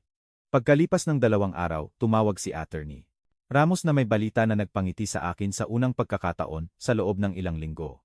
Sinubukan ni Marisa na bumili ngayong umaga, sabi niya. 750 sang sa isang tindahan ng alahas sa downtown. Na-decline ang card. Na-decline. May pera pa rin sa Times account asterisk. Mayroon, ngunit nilagyan ko ng flag, ang account, para sa punt review, kahapon. Karaniwang pamamaraan kapag may pinaghihinala ang fraud. Ngayon, bawat transaksyon na lampas sa isang tiyak na halaga ay nangangailangan ng karagdagang pahintulot mula sa pangunahing may-ari ng account. Naririnig ko ang kasiyahan sa kanyang boses. Tinawagan niya ang bangko na humihingi ng paliwanag. Sinabi sa kanya ng kinatawan na ang account ay nasa ilalim ng punt review at ang lahat ng pangunahing transaksyon ay kailangang aprubahan sa hinaharap. Na-imagine ko si Marisa na nakatayo sa tindahan ng alahas na iyon, card sa kamay. Kumpiyansang ngiti ay nagyelo sa kanyang mukha habang umiling ang clerk. Na-imagine ko siyang tumatawag sa bangko, ang kanyang boses ay tumataas mula sa magalang na pagtatanong patungo sa galit na demand. Na-imagine ko ang unang lamat na lumitaw sa pader ng katiyakan na binuo niya sa paligid ng sarili. Ano ang mangyayari ngayon? Ngayon, sabi ni Attorney Ramos, maghihintay tayo na magpanik siya. Ang mga desperadong tao ay gumagawa ng desperadong mga pagkakamali, at may pakiramdam ako na si Marisa ay gagawa ng pinakamalaking pagkakamali ng kanyang buhay. Ang tawag mula kay Aling Marta ay dumating 3 araw pagkatapos na ma-decline ang card. Ang kanyang boses ay halos isang bulong, nagmamadali at takot sa paraang hindi ko kailanman narinig mula sa kanya. Lolo Lito, kailangan mong marinig ito ngayon. Huwag kang magsalita. Makinig ka lang. Narinig ko ang isang tunog ng kaluskos. Pagkatapos ay ang malambing na pagtama ng isang bagay na pinindot laban sa isang dingding. Ang bahay ni Aling Marta ay nagbahagi ng isang linya ng ari-arian kay Danielo, na pinaghiwalay ng wala kundi isang manipis na bakod at 30 feet ng damo. Sa telepono, narinig ko ang pagsigaw ng malakas, sapat na upang dalhin ang mga ito sa mga dingding, sa mga bintana, sa lahat ng mga hadlang na karaniwang nagtatago ng kapangitan ng isang kasal mula sa mundo. Ang boses ni Marisa ang unang dumating, matalim at galit na galit. May ideya ka ba sa ginawa mo? Frozen ang account. Frozen? Sinubukan kong bumili ng isang bagay, isang simpleng bagay, at ni-decline nila ako na parang isa akong kriminal. Ang sagot ni Danielo ay mas mahirap marinig. Ang kanyang boses ay mas mababa, nagtatanggol. Wala akong ginawa. Baka nalaman na ni tatay. Baka ang bangko ay hindi lang nag-freeze ng mga account nang walang dahilan. May isang nagulat sa atin. May isang nanonood. May bumagsak, isang pinggan, isang baso, isang bagay na marupok na tumama sa isang bagay na matigas.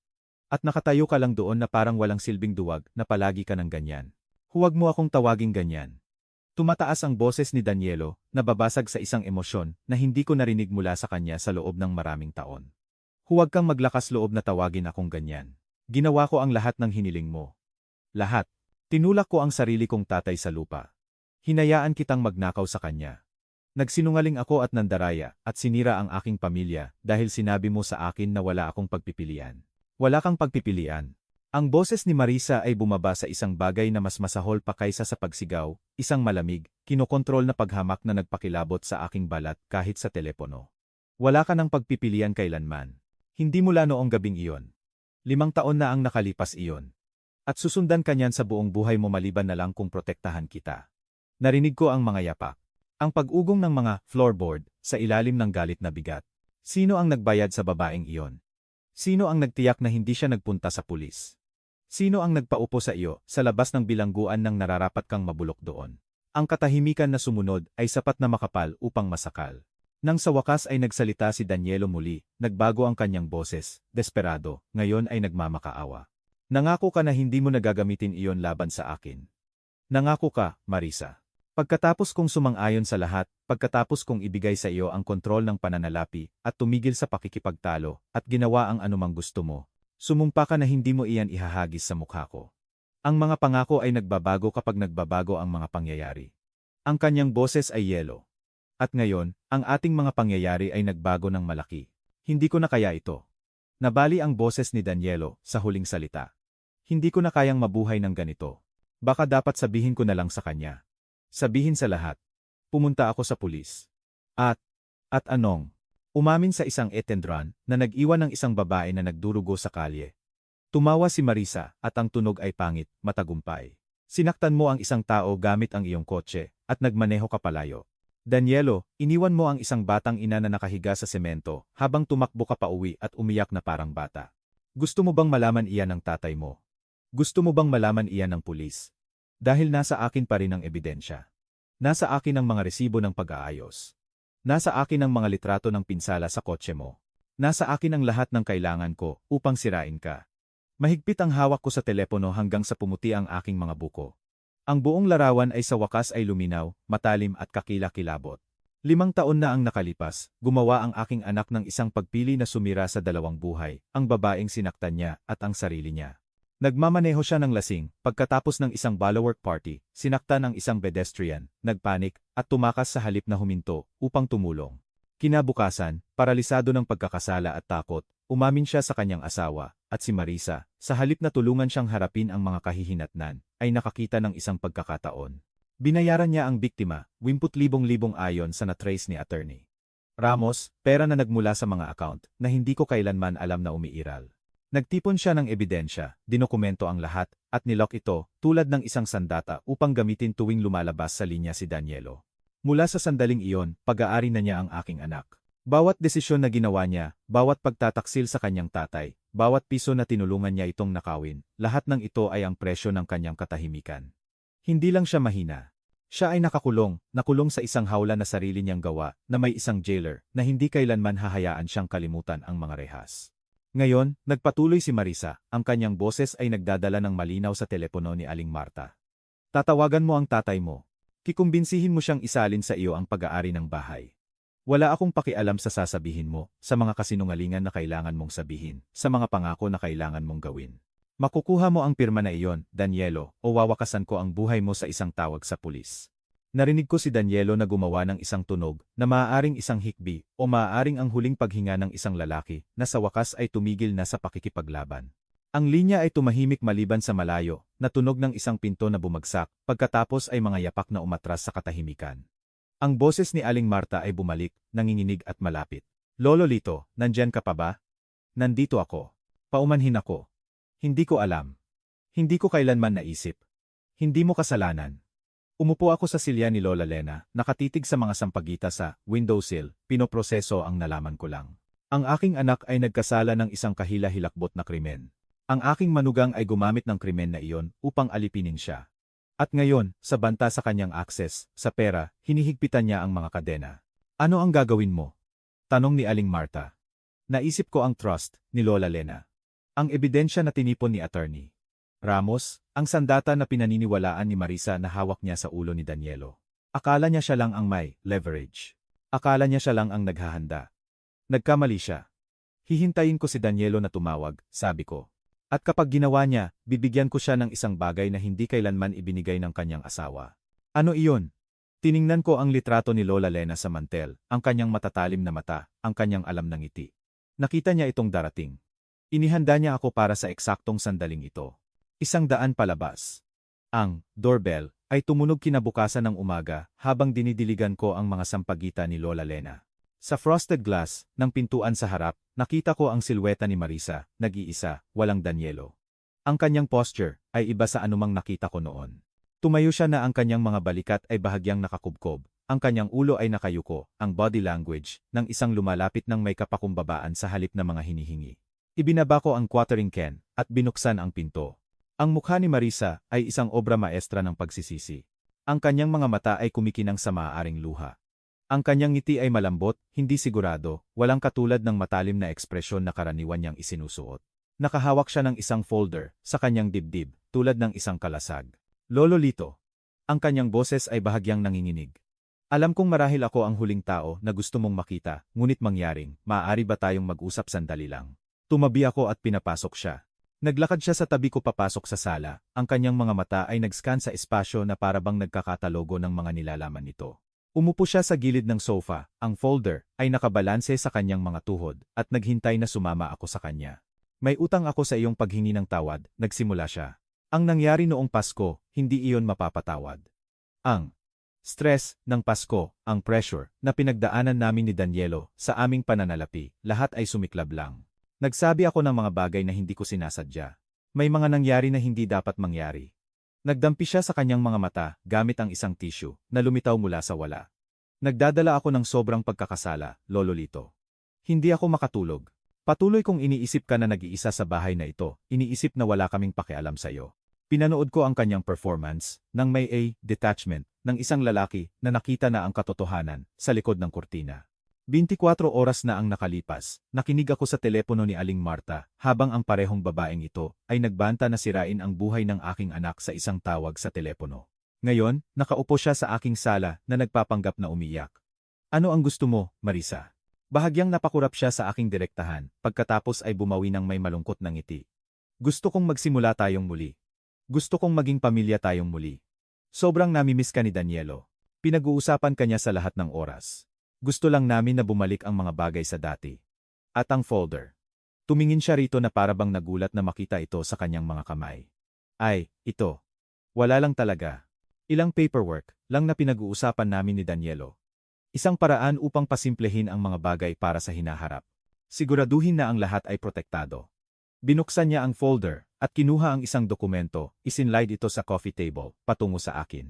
Ito ay tinatawag na quitclaim deed. Ganap na karaniwan.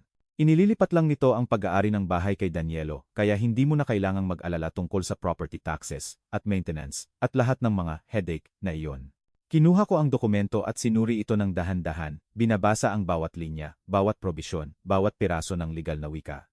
Ang deed ay eksakto kung ano ang inilarawan niya, isang pagsuko ng lahat ng aking mga karapatan sa pag-aari sa ari-arian, inililipat ang mga ito ng lubusan kay Danielo Reyes. Sa ilalim, naghihintay ang mga espasyo para sa mga pirma. Nagdala pa si Marisa ng isang notaryo publiko, isang mukhang nerbiyos na batang babae na nakaupo sa isang kotse na nakapark sa curb, nakikita sa bintana sa harap. Naisip mo ang lahat, sabi ko. Gusto ko lang na gawing madali ito para sa'yo. Lumawak ang ngiti ni Marisa. Isang pirma lang at tapos na.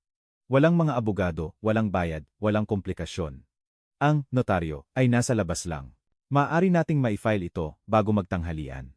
Nagpatuloy ako sa pagbabasa, nagtatanong sa isang banayad, nalilitong boses. Saan eksaktong pipirmahan ko? Ano ang nangyayari pagkatapos ng filing? Gaano katagal bago makumpleto ang transfer?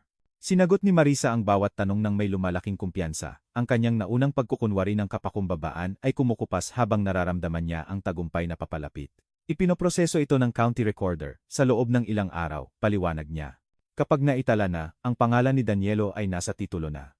Simple lang. At ang bahay ay sa akin upang ibigay. Oo, sa iyo, tumawa si Marisa ng bahagya. Binili mo at ni Lola Lena, iyan 40 taon na ang nakalipas. Ari-arian mo iyan, upang gawin ang anuman, na gusto mo. Wala siyang ideya. Lahat ng mga buwan na iyon ng pag-access sa aming mga account, lahat ng mga ninakaw na libo-libo, at hindi niya kailanman natuklasan na muling isinasaayos ni Lola Lena ang lahat. Naniniwala siya na nagnanakaw siya mula sa isang joint account, nang siya ay talagang gumagawa ng trust fraud. Naniniwala siya na ang bahay na ito ay aking personal na ari-arian, nang ito ay naitala sa Elena Caldwell Family Trust sa loob ng mahigit isang taon. Kinuha ko ang panulat na ibinigay ni Marisa at pinirmahan ang aking pangalan sa ilalim ng quitclaim deed.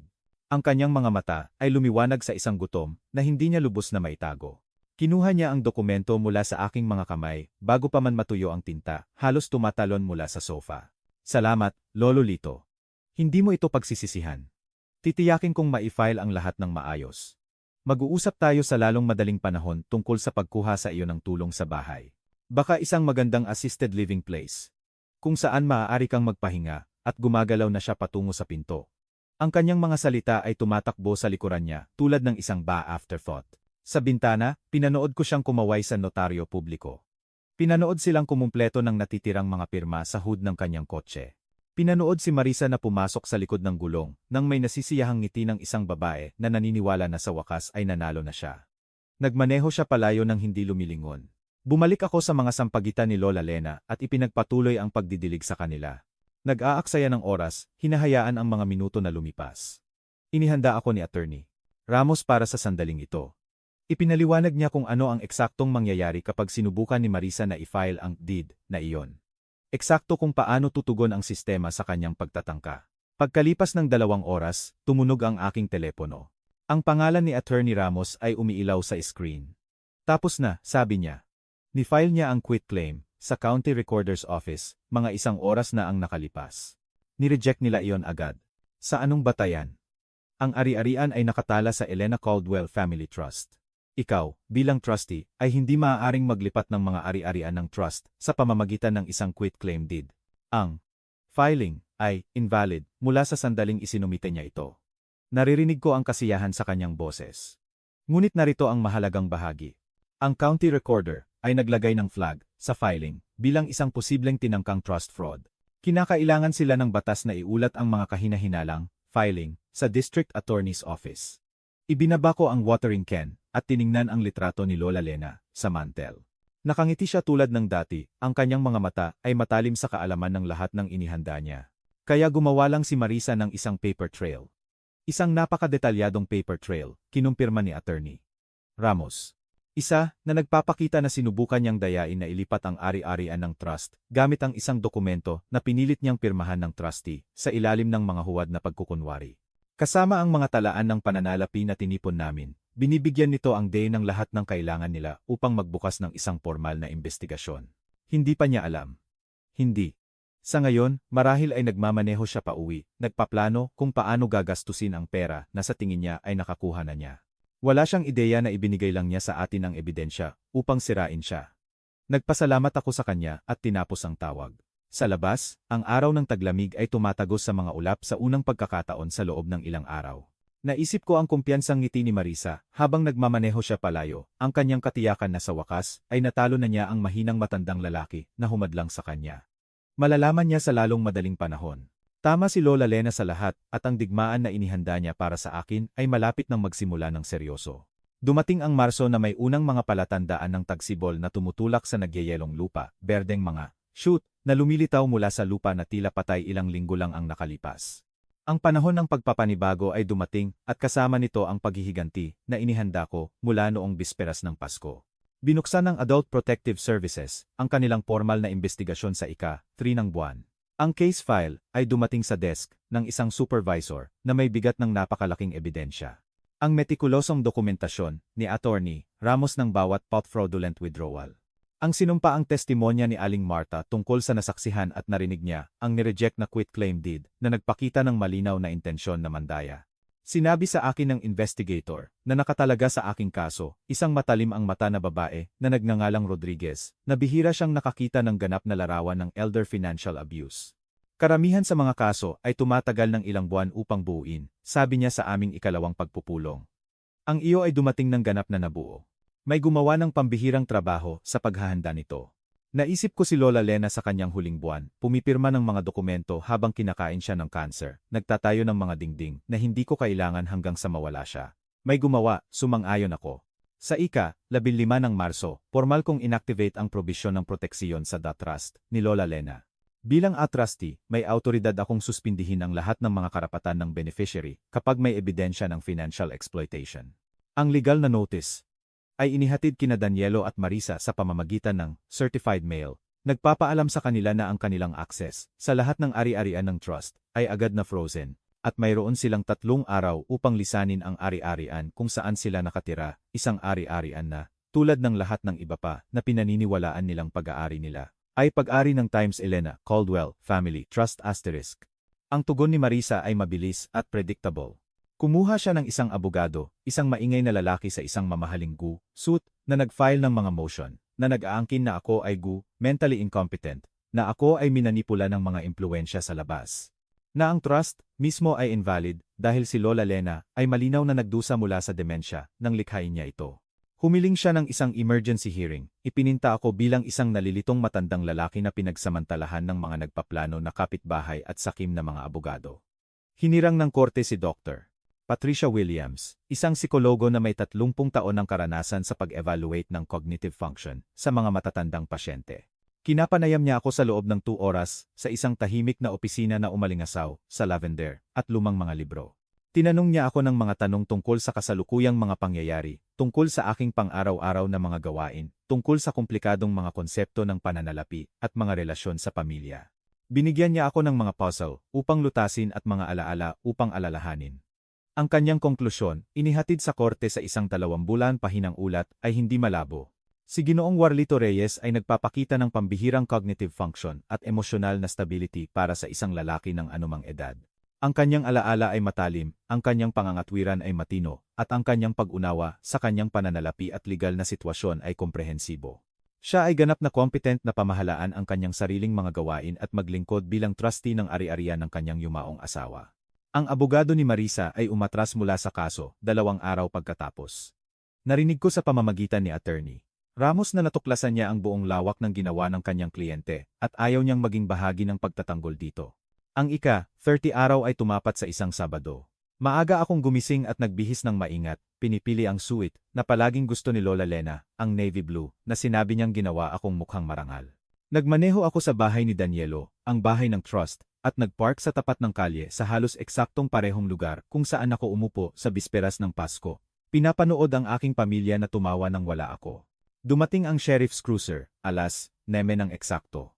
2 deputy ang lumapit sa pintuan sa harap na may hawak na eviction notice. Pinanood ko mula sa sidewalk habang sinasagot ni Marisa, ang kanyang mukha ay umiikot sa pagkalito, hindi paniniwala, at sa wakas ay nagniningas na galit. Hindi mo ito magagawa. Ang kanyang boses ay nagdala sa tahimik na kapitbahayan, sapat na matinis upang magdala ng mga mausisa na mukha sa mga bintana. Bahay ko ito. Dito ako nakatira. Wala kayong karapatan. Nanatili ang mga deputy. Nakalmado, propesyonal. Hindi natitinag ng kanyang pagsigaw. Ipinaliwanag nila ang legal na sitwasyon sa patag na matiyagang mga boses.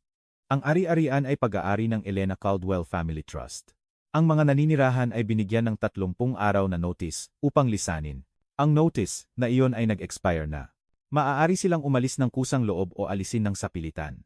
Pinanood ni Aling Marta mula sa kanyang beranda, ang kanyang mga braso ay nakakrus. Ang kanyang ekspresyon ay matindi sa kasiyahan. Iba pang mga kapitbahay ang lumabas mula sa kanilang mga tahanan, naakit ng kaguluhan. Ang babae na gumugol ng mga taon sa paglinang ng isang imahe ng pagiging kagalang-galang, na ngumiti at kumaway, at nagpanggap na perpektong manugang, ay inaaalis mula sa isang bahay na hindi kailanman naging kanya habang pinapanood ng buong kalye. Ginabayan ng mga deputy, si Marisa patungo sa kanilang cruiser. Hindi siya inaaresto, hindi pa, ngunit kinakailangan silang tiyakin na umalis siya sa ari-arian. Ang kanyang pagsigaw ay humupa sa mapait na pagbulong. Ang kanyang mga mata ay nag-scan sa mga nagtitipong saksi ng may purong galit. Pagkatapos, lumabas si Danielo mula sa bahay. Mukha siyang mas masahol pa kaysa sa nakita ko sa kanya, kailanman, hindi nag-ahit, walang laman ang mata, nakasuot ng mga damit na mukhang natulog sa loob. Huminto siya sa beranda sa harap at tinitigan ako sa kanlon, at may isang bagay sa kanyang ekspresyon ang nabasag. Umalis siya mula sa deputy, na umabot sa kanyang braso at tumakbo patungo sa akin, ang kanyang mga paa ay nadulas sa basang damo. Bago ako makareact, lumuhod siya sa harap ko, ang kanyang ulo ay nakayuko, ang kanyang mga balikat ay nanginginig. Tay, ang kanyang boses ay halos isang bulong. Paumanhin ako. Sobrang paumanhin para sa lahat, para sa Pasko, para sa pera, para sa pagpapahintulot sa kanya, nasakal siya sa mga salita. Paumanhin. Tiningnan ko ang aking anak, nakaluhod sa putik, sirang-sira at nahihiya. At sa wakas, pagkatapos ng 5 taon ng mga kasinungalingan, tapat. Sa likod niya, sumigaw si Marisa sa kanyang pangalan, humihiling na tumayo siya, humihiling na tumigil siya sa pagpapahiya sa kanya. Hindi siya gumalaw. Wala akong sinabi. Magkakaroon ng oras para sa mga salita, sa paglaon, oras para sa mga paliwanag, at mga kahihinatnan, at marahil sa huli ay pagpapatawad. Ngunit hindi rito. Ang ilang sugat ay kailangang kilalanin bago sila magsimulang gumaling. Tumayo lang ako roon, hinahayaan ang aking katahimikan, na magsalita para sa lahat na hindi pa ako handa na sabihin. Nagdala ang Abril ng mainit na ulan at ang pag-aresto sa aking manugang. Ang mga singil ay binasa sa isang courtroom na hindi ko dinaluhan: elder financial abuse, attempted trust fraud, conspiracy to commit financial exploitation of a vulnerable adult. Sinabi sa akin ng prosecutor na ang pinagsamang mga singil ay nagdala ng potensyal na sentensiya na 5 hanggang 12 taon. Tumayo si Marisa sa harap ng judge, sa isang orange jumpsuit. Ang kanyang maingat na pinananatiling pagiging kalmado ay sa wakas ay nabasag at nag-plead ng not guilty sa lahat. Nalaman ko ang mga detalye ng investigasyon mula kay Detective Morrison, isang matiyagang lalaki na may pagod na mga mata na gumugol ng 10 taon sa paglutas ng mga kasinungalingan na sinasabi ng mga tao tungkol sa pera. Pumunta siya sa aking bahay noong Martes ng hapon. Umupo sa silya ni Lola Lena nang hindi inimbitahan at sinabi sa akin ang mga bagay na hindi ko inaasahan na marinig. Na-trace namin ang mga lingguhang transfer na iyon, sabi niya. 150,000 bawat Huwebes sa isang account sa Nevada. Ang account ay pag-aari ni Tita Diana, ang ina ni Marisa. Alam ko, nakita iyan ng aking abogado, ilang buwan na ang nakalipas. Ang hindi mo alam ay kung bakit. Sumandal si Detective Morrison pasulong, ang kanyang mga siko ay nasa kanyang mga tuhod. May problema sa sugal si Tita Diana. Malubha. Palabas-pasok siya sa mga programa sa loob ng 15 taon. Hindi kailanman nanatili sa alinman sa mga ito. Mga 2 taon na ang nakalipas, napasok siya ng malalim sa ilang punked underground lenders sa Las Vegas. Ang uri ng mga tao na hindi nagfa-file ng mga lawsuit kapag hindi mo nabayaran ang mga payment. Naramdaman ko ang isang bagay na nagbago sa aking dibdib. Isang premonition kung saan patungo ang kuwentong ito. Gaano kalalim? Mahigit iliyan na ang Handrelina. At 3 buwan bago ang Pasko, ang mga taong iyon ay tumigil sa pagiging matiyaga. Nagbanta sila. Tiyak na mga banta. Sinabi nila kay Tita Diana na kung hindi siya magsisimulang magbayad, sasaktan nila siya, baka patayin pa. Sumandal si Detective Morrison, pinapanood ang aking mukha. Nalaman ni Marisa noong Setyembre. Nagpapadala siya ng pera sa loob ng maraming taon, sinusubukang panatilihing afloat ang kanyang ina, ngunit iba ito. Buhay at kamatayan ito. Ang silid ay tila lumiit bigla, ang mga dingding ay pumipindot. Naisip ko ang patriotic spending ni Marisa, ang paraan ng pagpapabilis niya ng kanyang pagnanakaw pagkatapos ng Pasko. Ang desperasyon na nagkamali ako para sa kasakiman. Hindi siya nagtatayo ng isang kayamanan. Sinusubukan niyang iligtas ang buhay ng kanyang ina.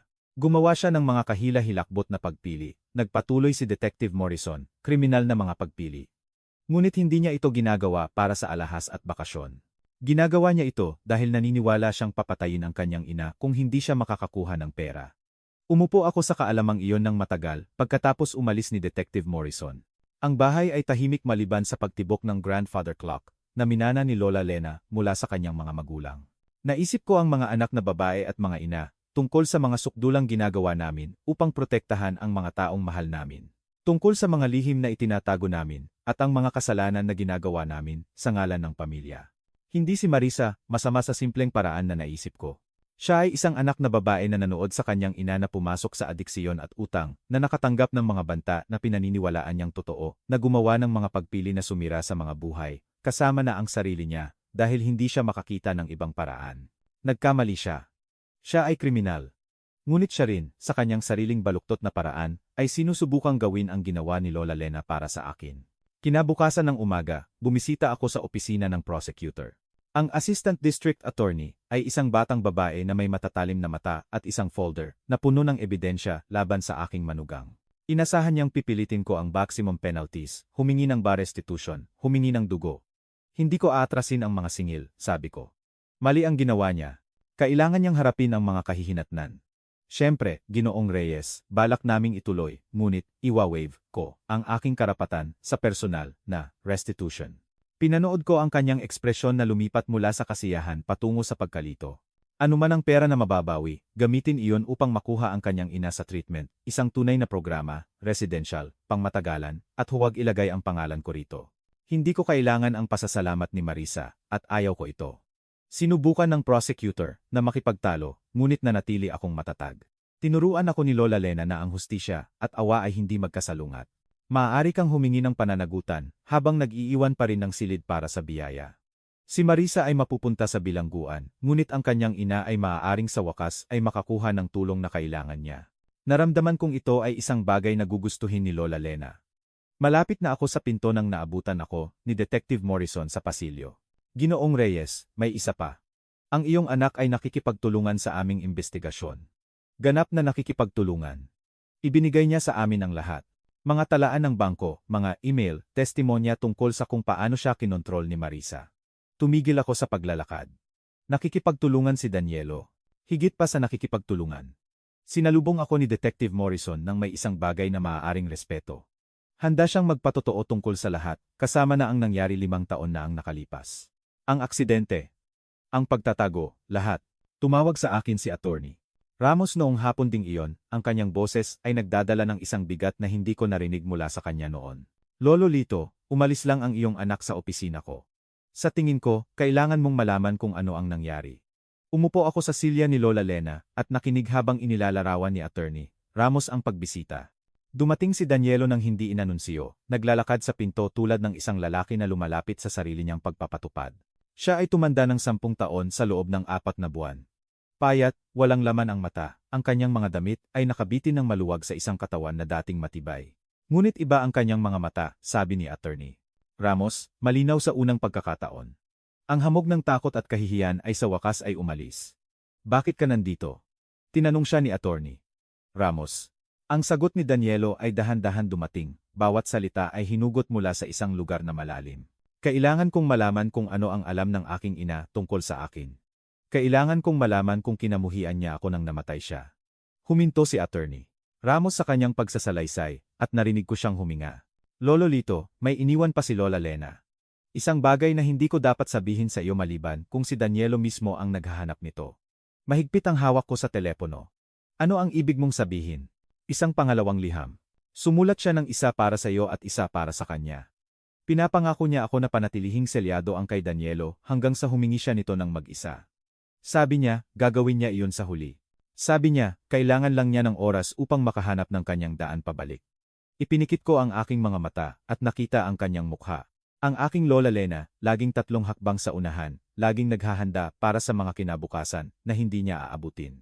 Kahit sa kamatayan, naghihintay siya para umuwi ang aming anak, nagpatuloy si attorney Ramos. Inilarawan niya ang pagbubukas ng safe, pagkuha ng maliit na sobre na may nakasulat na pangalan ni Danielo sa eleganteng sulat kamay ni Lola Lena. Inilarawan niya ang paraan ng panginginig ng mga kamay ni Danielo habang sinisira niya ang selyo, ang paraan ng pagpigil ng kanyang hininga nang makilala niya ang sulat kamay ng kanyang ina. Pagkatapos, binasa sa akin ni attorney Ramos ang liham. Gumawa siya ng kopya ng may pahintulot ni Lola Lena, isinulat sa kanyang mga tagubilin kung sakaling kailanganin ni Danielo na marinig muli ang mga salita. Aking mahal na anak, Danielo, isinulat ni Lola Lena, kung binabasa mo ito, nangangahulugan ito na sa wakas ay natagpuan mo ang lakas na alam kong mayroon ka. Alam ko ang tungkol sa aksidente. Alam ko ang tungkol sa babaeng sinaktan mo. Alam ko ang tungkol sa pagkakasala na dinala mo at ang bilangguan na binuo ni Marisa sa paligid mo gamit ang sarili mong kahihiyan bilang mga rehas. Ang boses ni attorney Ramos ay matatag, ngunit naririnig ko ang emosyon sa ilalim nito. Hindi kita kinamumuhian. Hindi ko kailanman magagawa. Ikaw ang aking anak, ang batang hinawakan ko ng takot siya sa mga bagyo, ang binata na nagpagmamalaki sa akin sa libu-libong maliliit na paraan bago ang isang kahila-hilakbot na gabi ay nagbago ng lahat. Ngunit tumanggi akong iligtas ka mula sa mga kahihinatnan na kailangan mong harapin. Ang ilang aral ay hindi maituro. Maaari lamang silang matutunan sa pamamagitan ng pagdurusa. Naisip ko si Danielo noong bata pa, gumagapang sa aming kama sa panahon ng mga bagyo. Ang kanyang maliit na katawan ay nakadikit sa akin para sa kaligtasan.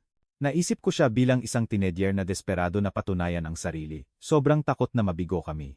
Naisip ko ang lalaking naging siya, nakulong sa isang hawla na sarili niyang gawa, masyadong nahihiya upang humingi ng tulong. Ang tanging daan pabalik sa sarili ay sa pamamagitan ng katotohanan. Nagpatuloy ang liham ni Lola Lena. Sabihin mo ang lahat sa iyong tatay.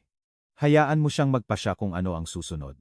Mas malakas siya kaysa sa alam mo, at ang kanyang pag-ibig ay mas malalim kaysa sa iyong mga pagkakamali.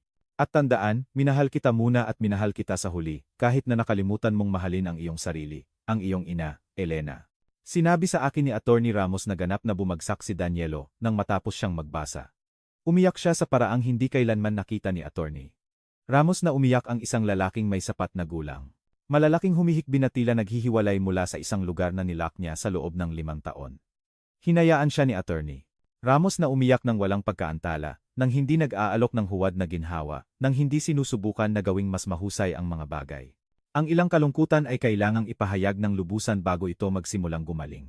Nang sa wakas ay tumingala si Danielo, ang kanyang mga mata ay pula at namamaga, ang kanyang boses ay halos isang bulong, tinanong niya ang tanging tanong na mahalaga. Paano ko siya haharapin pagkatapos ng lahat? Inabot sa kanya ni Attorney Ramos ang isang tissue, at naghintay hanggang sa tumatag ang paghinga ni Danielo. Ang iyong tatay ay nasa bahay ngayon, sabi niya. Naghintay siya na tanungin mo ang tanong na iyan. Nagpasalamat ako kay Attorney Ramos at tinapos ang tawag. Pagkatapos, naglakad ako patungo sa bintana kung saan namumukadkad ang mga sampagitan ni Lola Lena sa hapon na ilaw. Umuwi na ang aking anak. Hindi ang sirang puppet na kinontrol ni Marisa, hindi ang duwag na nagtulak sa akin sa lupa, kundi ang lalaking palaging pinaniniwalaan ni Lola Lena na maaari siyang maging. Tumayo ako sa tabi ng bintana at naghintay. Nakita ko ang kanyang kotse na pumasok sa driveway, mula sa bintana kung saan ako nakatayo, nagdidilig ng mga sampagwita ni Lola Lena. Ang makina ay umikot ng matagal, ang tambutso ay tumataas sa manipis na mga wisps, laban sa malamig na hangin ng tagsibol. Sa windshield, nakita ko ang silweta ni Danielo, walang galaw, nakatitig sa bahay kung saan siya lumaki. 20 minuto ang lumipas. Hindi ako lumabas. Hindi ako kumaway o tumawag sa kanya. Ito ay isang paglalakbay na kailangan niyang kumpletuhin sa sarili niyang mga tuntunin. Sa wakas, namatay ang makina. Bumukas ang pinto ng kotse. Lumabas ang aking anak at tumayo ng sandali pa. Ang kanyang mga mata ay nag-trace sa pamilyar na mga linya ng beranda, ang puno ng oak, na ginagamit niyang akyatin. Ang bintana ng silid tulugan kung saan siya natulog sa loob ng 11 taon. Pagkatapos, naglakad siya patungo sa pintuan sa harap ng may mabagal, sinasadya ng mga hakbang ng isang lalaki na lumalapit sa isang bagay na tinatakbuhan niya sa buong buhay niya bilang isang nasa hustong gulang.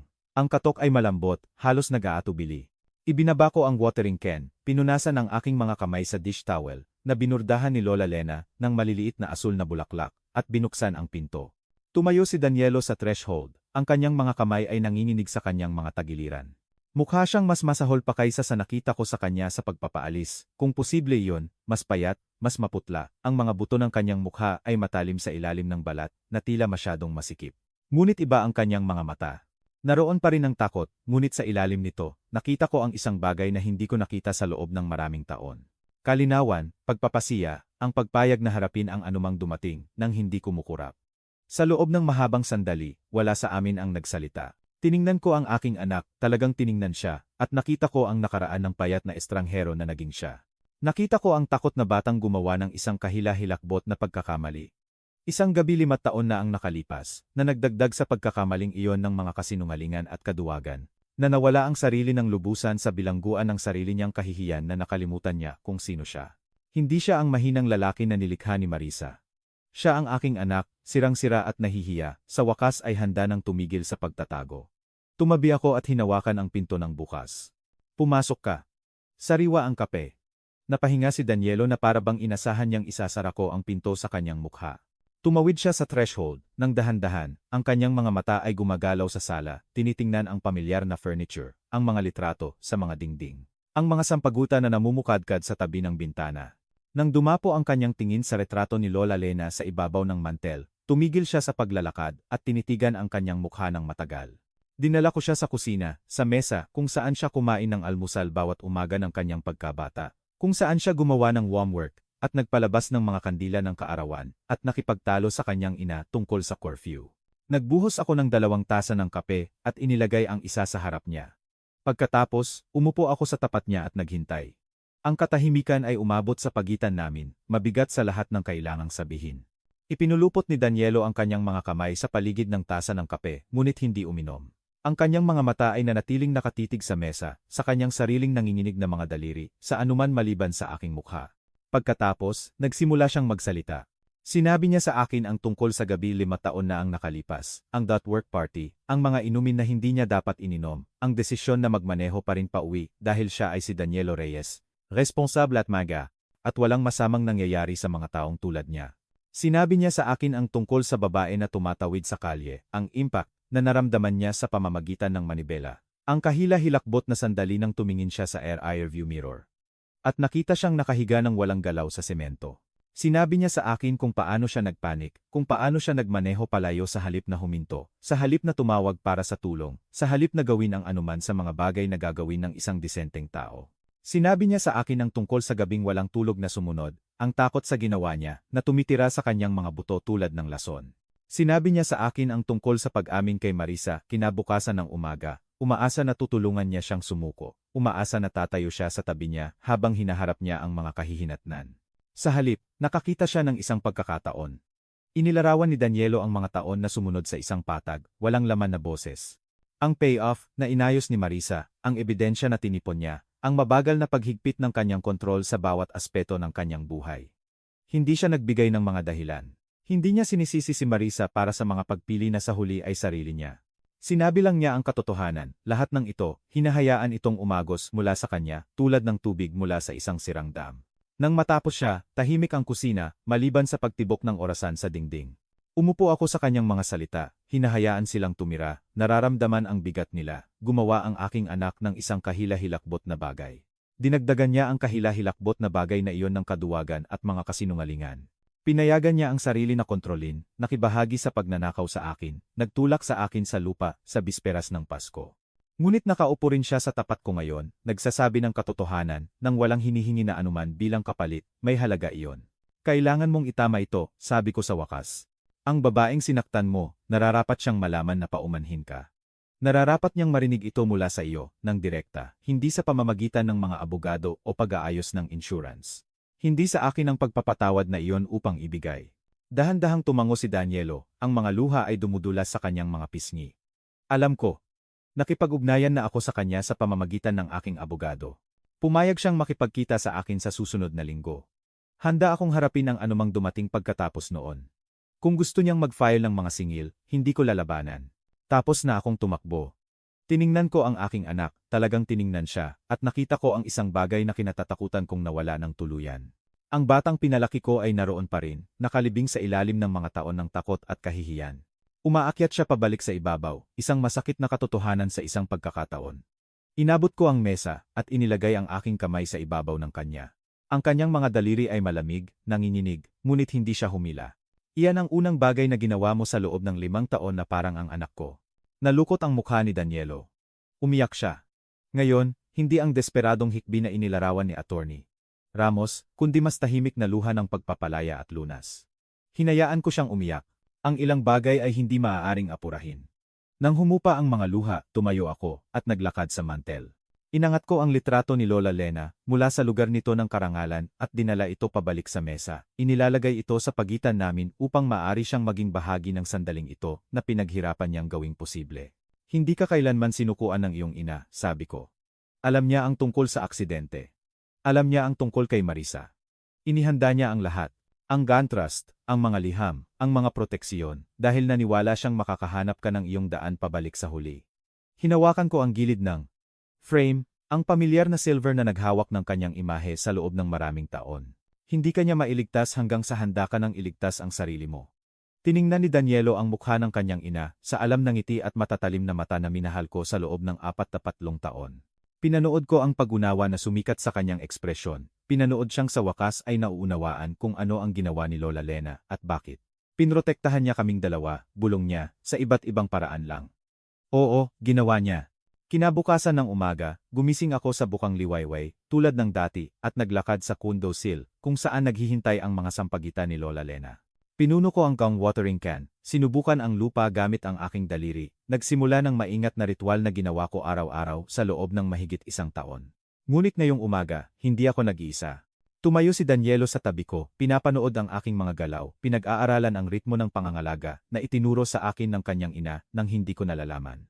Ipinakita ko sa kanya kung gaano karaming tubig ang gagamitin, kung paano tingnan, kung may naninilaw na mga dahon, kung paano paikutin ang paso, upang ang bawat bulaklak ay makatanggap ng pantay na ilaw. Palagi niyang sinasabi na ang mga bulaklak na ito ay nangangailangan ng atensiyon araw-araw, sabi ko ng mahina, pinapanood ang tubig na lumubog sa lupa. Akala ko, ang mga sampagita ang ibig niyang sabihin. I-Timor. Hawo. Tiningnan ko ang aking anak na nakatayo sa ilaw ng umaga, nasira at gumagaling, at sa wakas ay ganap na naroroon. Ngayon, alam kong tayo ang ibig niyang sabihin. At iyon ang aking kuwento. Isang kuwento tungkol sa pagtataksil at pagtubos, tungkol sa mga lihim na itinatago dahil sa pag-ibig at mga katotohanan na nagpapalaya sa atin. Alam ni Lola Lena mula sa simula kung ano ang haharapin ko pagkatapos niyang mawala. At ginugol niya ang kanyang huling mga buwan sa pagbuo ng armor na hindi ko alam na kailangan ko. Hindi niya ako maprotektahan sa kanyang presensiya, kaya pinrotektahan niya ako sa kanyang paghahanda. At sa paggawa nito, iniligtas din niya ang aming anak mula sa isang bilangguan na sarili niyang gawa. Naglilingkod na ngayon si Marisa sa kanyang sentensiya. Hindi ko siya binibisita, ngunit tiniyak kong natanggap ng kanyang ina ang tulong na kailangan niya. Ang ilang cycle ng pagkasira ay nararapat na masira, kahit na ang mga taong nahuli sa mga ito ay nagdulot sa amin ng sakit. Si Danielo at ako ay muling nagtatayo ng nawala, isang pag-uusap sa isang pagkakataon, isang umaga sa isang pagkakataon, isang pinagsamang sandali sa tabi ng mga sampagita na itinanim ng kanyang ina. Hindi ito madali. Ang tiwala, kapag nabasag, ay tumatagal ng mga taon upang muling buuin, ngunit sinusubukan namin. Iyon lang ang hiniling ni Lola Lena sa amin. Kung ang kuwentong ito ay nakahipo sa iyong puso, gusto kong marinig mula sa iyo. Nalaman mo na ba na ang isang taong mahal mo ay pinoprotektahan ka sa mga paraan na hindi mo kailanman alam? Naharap mo na ba ang pagtataksil mula sa pamilya at natagpuan ang iyong daan pabalik sa pagpapatawad? Ibahagi ang iyong mga saloobin sa mga komento sa ibaba. Ang iyong mga kuwento ay nagpapaalala sa akin na walang sinuman sa atin ang naglalakad sa daan na ito ng mag-isa. Salamat sa pakikinig. Salamat sa pananatili hanggang sa huli. At kung ang kuwento ni Lola Lena ay umalingaw-ngaw sa iyo, mangyaring ibahagi ito sa isang taong nangangailangan na marinig iyan.